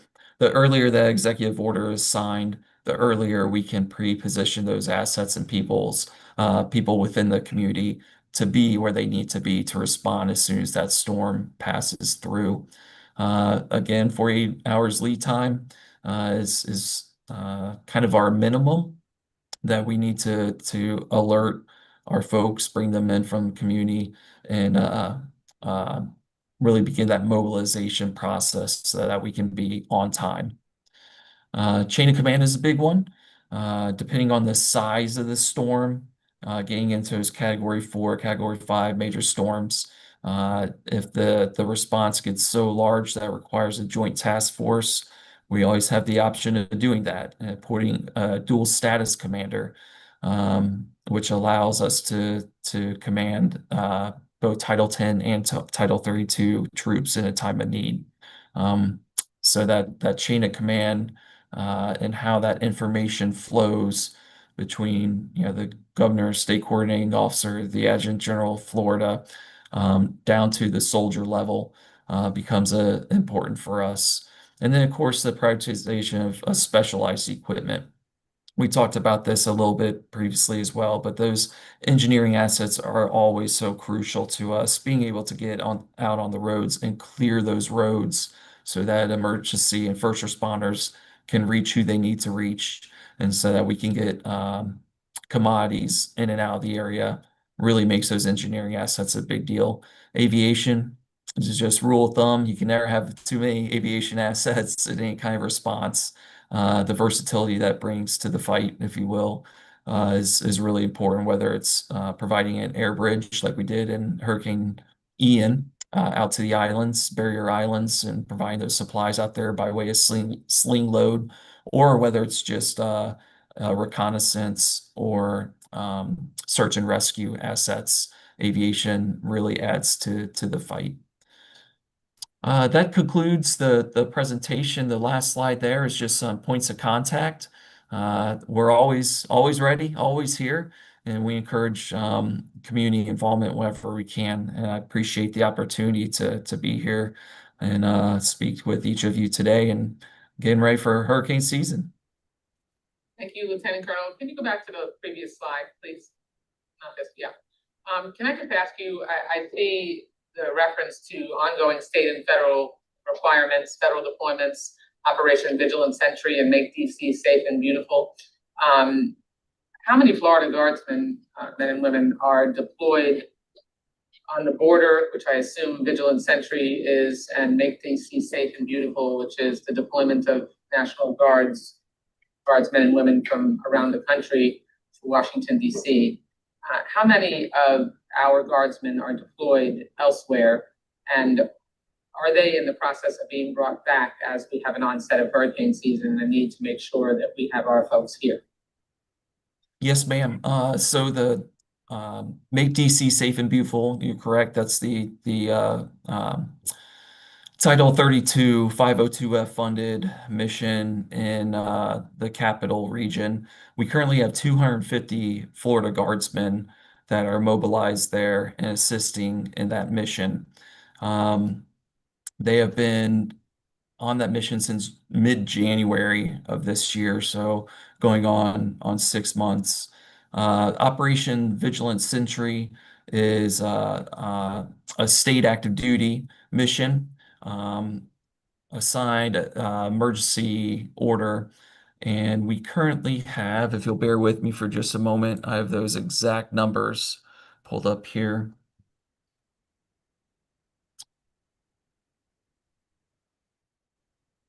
We currently have 187 on Operation Vigilant Sentry, and those missions include assisting and border patrol stations throughout the state, 10 different locations throughout the state with security at those locations, as well as transportation in and about those locations there. Additionally, within the state of Florida, we're have let's see, 547 soldiers and airmen that are contributing on a 502F status to DHS and NICE support.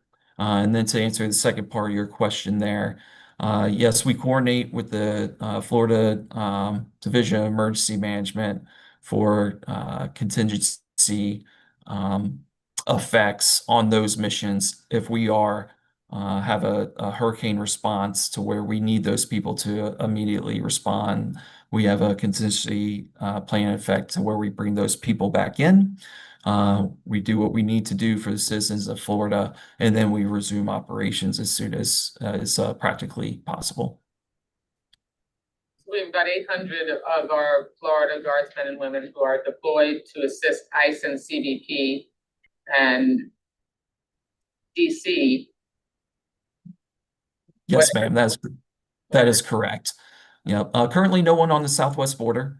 There is, I believe, a southwest border mission coming up in a federal status later this summer, I believe in August timeframe. We have a small contingent going out to southwest border in a federal status. I know this is not you, but I'll just point out that there has been appropriated hundreds of billions of dollars to CBP and ICE. Why, if you don't know the answer, then if you could get back to me for the record, please. Why are we deploying our Florida Guardsmen and women to assist ICE and CBP when they clearly have all the resources they need and they have been given funds to have a massive increase in their numbers? Why would we still need to be having our Guardsmen and women assisting them? Yes, ma'am. I don't have an answer for you, but I'll be glad to take that one back. Answer that question. I would think that our Guardsmen and women should be focused on their normal jobs, not assisting agencies who already have adequate resources, more than adequate resources, to do their job and are doing it in what I would consider to be an abusive way. But that's not directed at you. So, thank you very much. Appreciate all the work that our Guardsmen and women do. Thank you, ma'am. Appreciate it. Glad to be here. Thank you. Okay, Baldwin English with FPL. Yes, ma'am. Thank you for the opportunity to be here again. I think this is my second year. Yes. So happy to welcome back. Thank you. So I'm just providing a hurricane overview here. A lot of data you're probably familiar with in terms of the scope and scale of Florida Power and Light. We serve approximately half of the state here, including Broward County and more. Oops. Okay. Great, there we go. We serve approximately half the state, and we have billions of dollars that have been invested into our infrastructure, as you can see, whether it's transmission, substations, and our distribution system as well. We currently generate approximately 37 gigawatts of power to serve our customers. What we do is a year-round activity in terms of hurricane preparation. Someone asked me, when did we start? And I say, hurricane season ends in November, and we start the day after, right? We think about what went right, what went wrong, what we can do better next year. As part of that process, we conduct an annual storm drill that just occurred a couple of weeks ago, where if you were to sit with me or any FPL person, our emails look as if there is a massive hurricane happening outside. We go through our process to make sure that our communications are working and that our whole processes are in order to be able to adequately respond when a real life storm comes. Obviously, last year we didn't have any landfall here, which is great. The year before, in 2024, we had a lot of impact, and we're looking forward to, as you said, as has been mentioned here, hopefully a depressed hurricane season, at least as it relates to Broward County here. We have invested billions of dollars into our infrastructure, as I've mentioned. Our transmission lines have been strengthened. Our main distribution lines have been 85% hardened. We are going through the process of undergrounding the majority of our distribution lines. We're currently about halfway there, statewide or territory-wide. And those have already proven to be quite effective in reducing outages, both on blue sky days as well as rainy days like we had here today. And with all of the effort that we've put in, all of the resources we've deployed, you can see that even as recent as last year, we have been recognized for providing the nation's best reliability. Can I ask you at that Yes, point, ma'am. since it's a hard thing? Recently, I've had some folks mention to me that their poles the utility poles are still not hardened. They're still the older wooden kind, as opposed to the cement and the ones that you've been transitioning. Sure. How much progress have you made in switching over those utility poles? We are, as it says here, about 85% done. So I would think, if we're talking about the same poles, it should be about 85% done. Okay. The big transmission lines, those are like 99, right, 97%. What areas of Broward County are still not storm hardened in terms of those poles and transmission lines? There was one area that I was familiar with in Hallandale, as a matter of fact, that we just recently completed it earlier this year. Okay. In terms of switching out the old wooden poles, and there are some wooden poles that are hurricane proof and that are fine, but those were all switched from wooden to concrete poles that I'm aware of. That I can follow up with you with more detail on that. Thank you. So obviously investing into our grid helps us to serve customers when they need us most, reducing outage times and speedy and making our response time to restoration more quickly. And I'm going to get into a little bit of detail on that. I'm going to skip there. I have many more slides than these other individuals. So I know next year I'm going to plan better. But part of that investment is grid intelligence, systems control, and reliability. And what this does is it helps us to prevent outages before they even start, right? So we have, even before this AI craze has happened, we use intelligence to be able to predict when outages may occur, be able to switch and reroute where power is coming from to avoid potential outages. In terms of leveraging technology, I had an opportunity to visit our FPL air quarters. It is like you're in what do you call those things at airports? air traffic controls. Oh.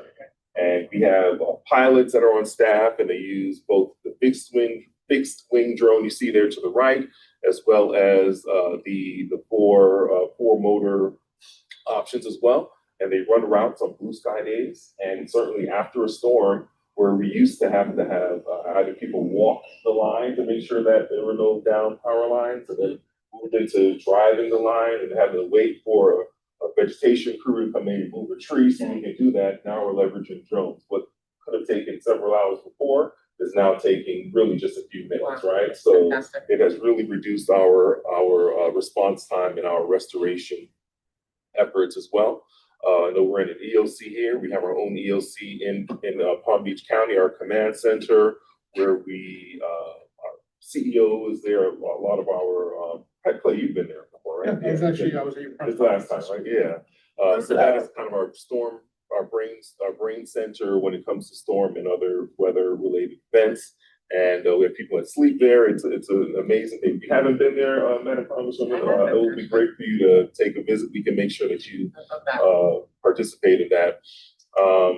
And certainly we work with coordinated restoration. What I've heard here today is that we're all partners in getting power back on, bringing normalcy back to our daily lives. So we recognize our role in that in terms of electrification, how important that is. And the process we use to do that is immediately after a storm, we make sure that our generation facilities are working. We make sure that our transmission power lines have not been impacted, substation. And then after that, we follow a plan that calls for restoring power to the greatest amount of people as quickly and as safely as possible. And we do that in coordination also with our county officials, where they identify those areas, those critical infrastructures that should be turned back on.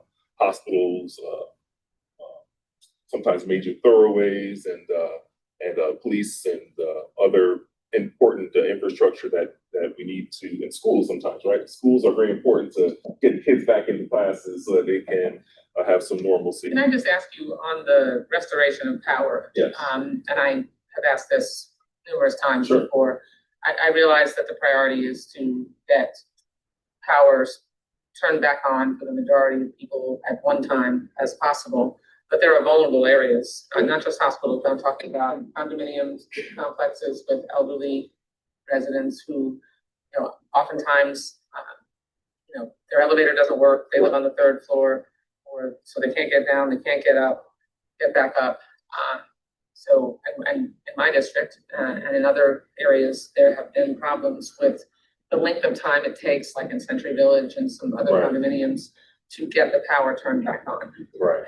Has there been any progress, particularly with Century Village in Pembroke Pines?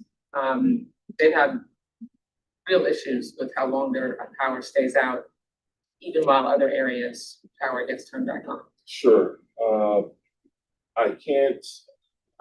What I will say is this: I've had certain specific meetings and conversations with certain areas, and we can talk offline in more detail about that.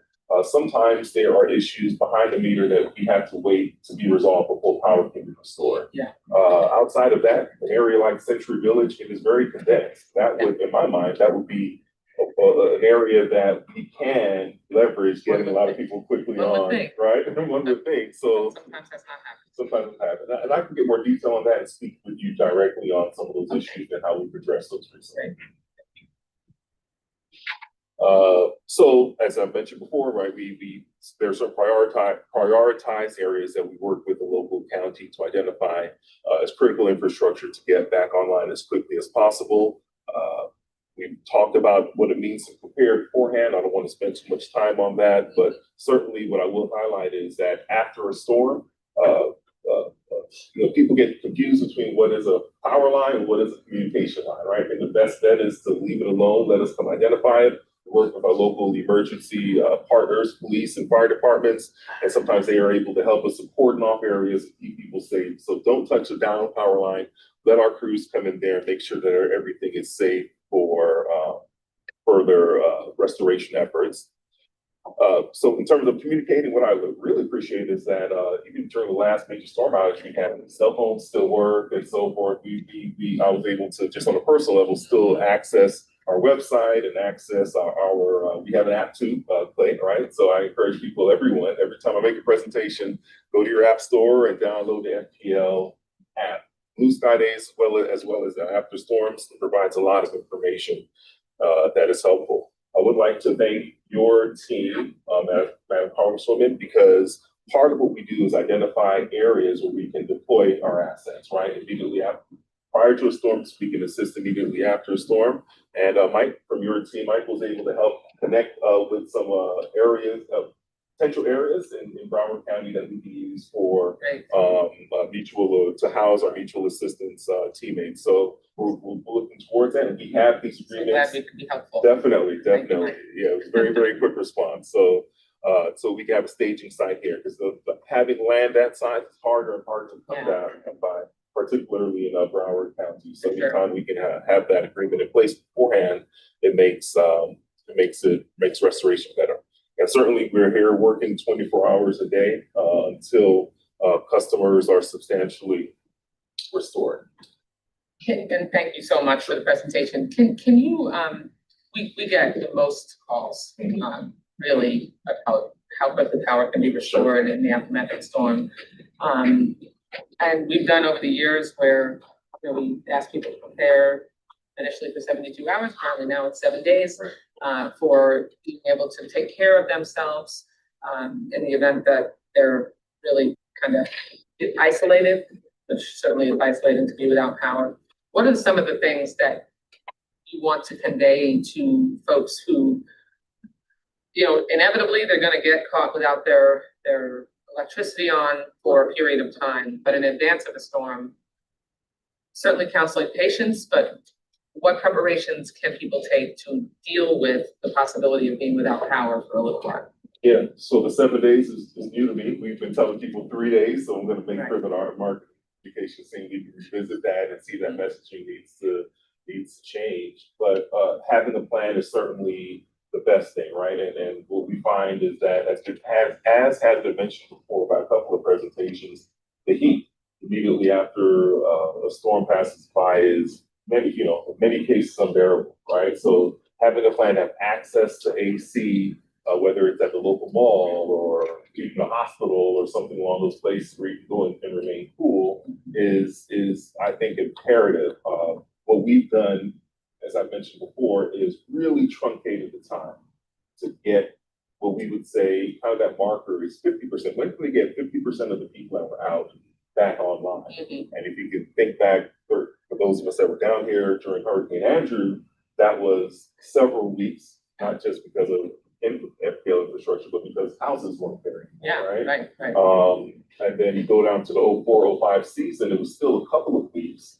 Now, if you look at what happened back in 2024, it was a little over 24 hours, right? So we have significantly reduced that 50% kind of time where we get a lot of people back on. So we're trying to do the best we can, but people still need to be prepared to have a plan to at least access the AC, so they're not putting themselves, their health at risk, right? I'm even talking about, if they don't have ease in mobility to get to an air-conditioned spot, making sure you have pre-charged self-charger. Oh, yes. So that if there is cell service, that you can plug in to a self-charger because you don't have electricity, or now they have portable, battery-operated fans, or that are maybe solar-powered, so they can recharge those kinds of things, and even personal fans. So just in the hurricane preparation kit, I don't know if those kinds of things, but I know self-chargers are on the list, but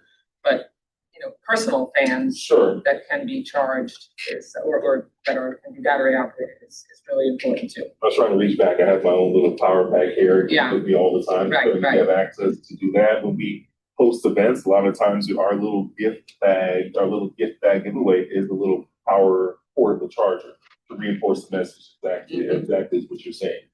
Fan, all of those types of things that can be pre-charged and ready to go. And just make sure that they have batteries, that in certain items beforehand. And we do that at my house, right? Replace batteries, my flashlights, and so forth, even if they're not dead, just in case, right? Exactly. So those are definitely steps that people can take to ease the burden. Just helpful reminders, so thank you so much for the work that you all do. And Gary Pelletier with the American Red Cross, Howard County chapter, and last but not least. Yes, and first, Congresswoman, thank you on behalf of the American Red Cross and the South Florida region. And to the partners in this room, we have a fantastic relationship, not only with the Hurricane Center, National Weather Service, but also Dr. Spiro and Clay and his team. So without the partners, we can't help provide some aid and disaster relief for the community. So I'll jump right in. So for about 9 years now, we've been actively engaged with Broward County and Miami-Dade to provide shelter training. We work with the school board. We work with both Clay and Dr. Spiro and their team on anybody who may need training for shelter prior to landfall. And we are also working with many community agencies,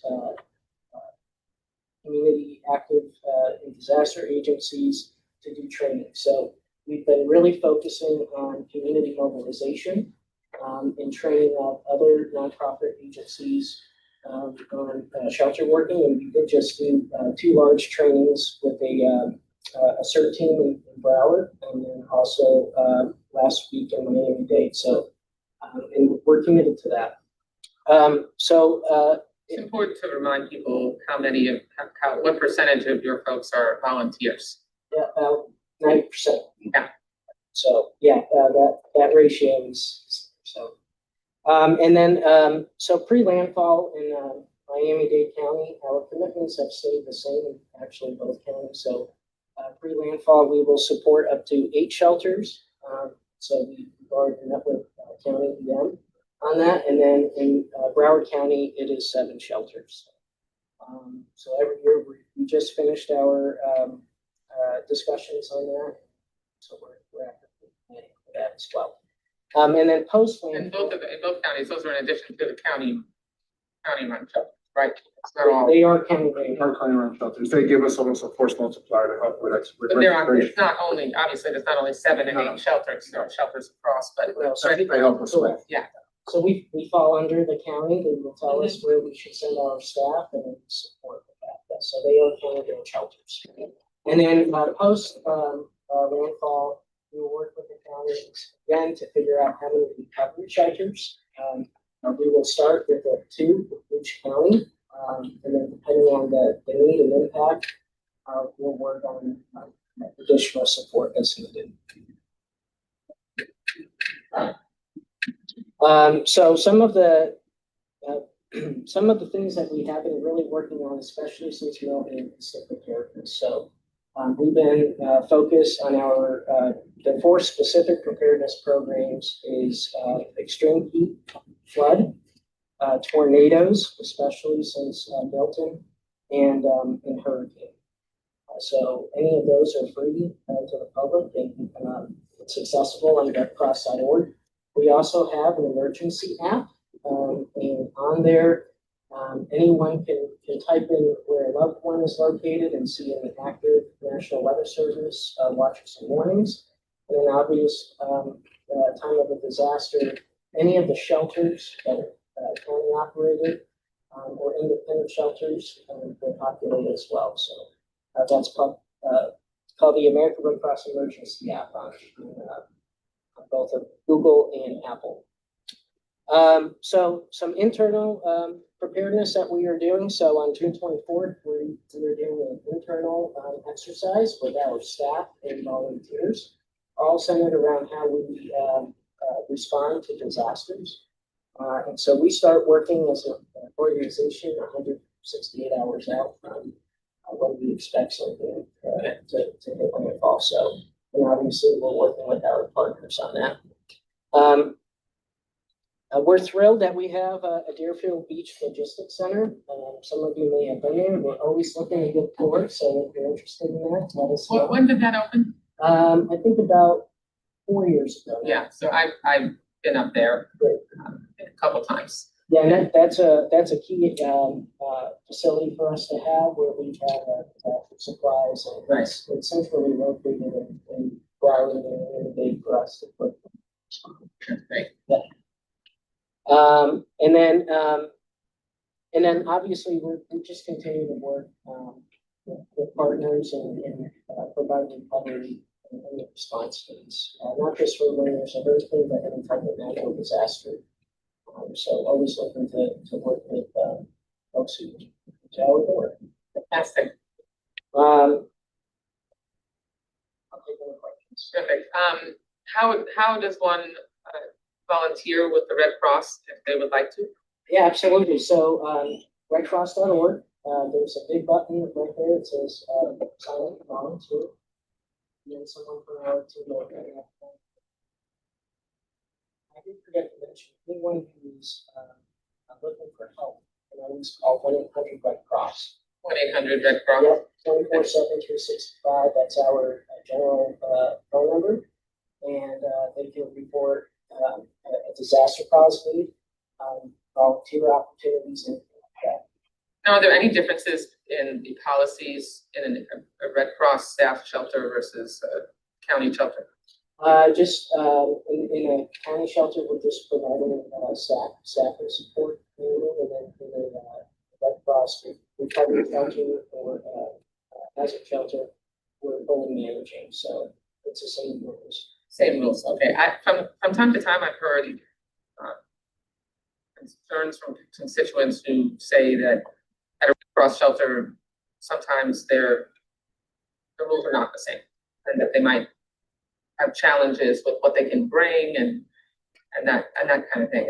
So there's no difference? There shouldn't be. I mean, we do not allow weapons into shelters. None of- Our shelters, and none of- I don't think in any shelter. none of the So, shelter allows that, right. So, no. Yeah, that wasn't the issue. It was, it seemed at the time more like a training issue for the individual who was staffing the facility than that there's an actual. And every shelter site will have a shelter manager. I know the county school shelters will as well. So Great. Well, thank you very much. Thank you. Appreciate your, well, I know you are not a volunteer, but I appreciate the volunteerism that has always been the hallmark of the Red Cross. And I want to thank everybody for joining me once again, so that we could really bring a lot of concentrated attention to folks as we start the hurricane season. And I think the best way to close is just by all of us hoping and praying that the predictions are correct, and that our weather experts are able to maybe, if not take the foot off the gas, because you're always ready, have a strong El Nino. I've never prayed for that, so we'll pray for a strong El Nino so that we have a less likely chance of storm hit. But no one should let their guard down. Thank you all so much for joining me. Thank you for your public service. Thank you to Mike Lickerman, my intrepid staffer with multiple job descriptions, who always does a great job putting this together for me. And to everybody watching, it's a tremendous privilege to represent our community in our nation's capital, and I thank you for the opportunity. Okay, stay safe, everyone. Thank you.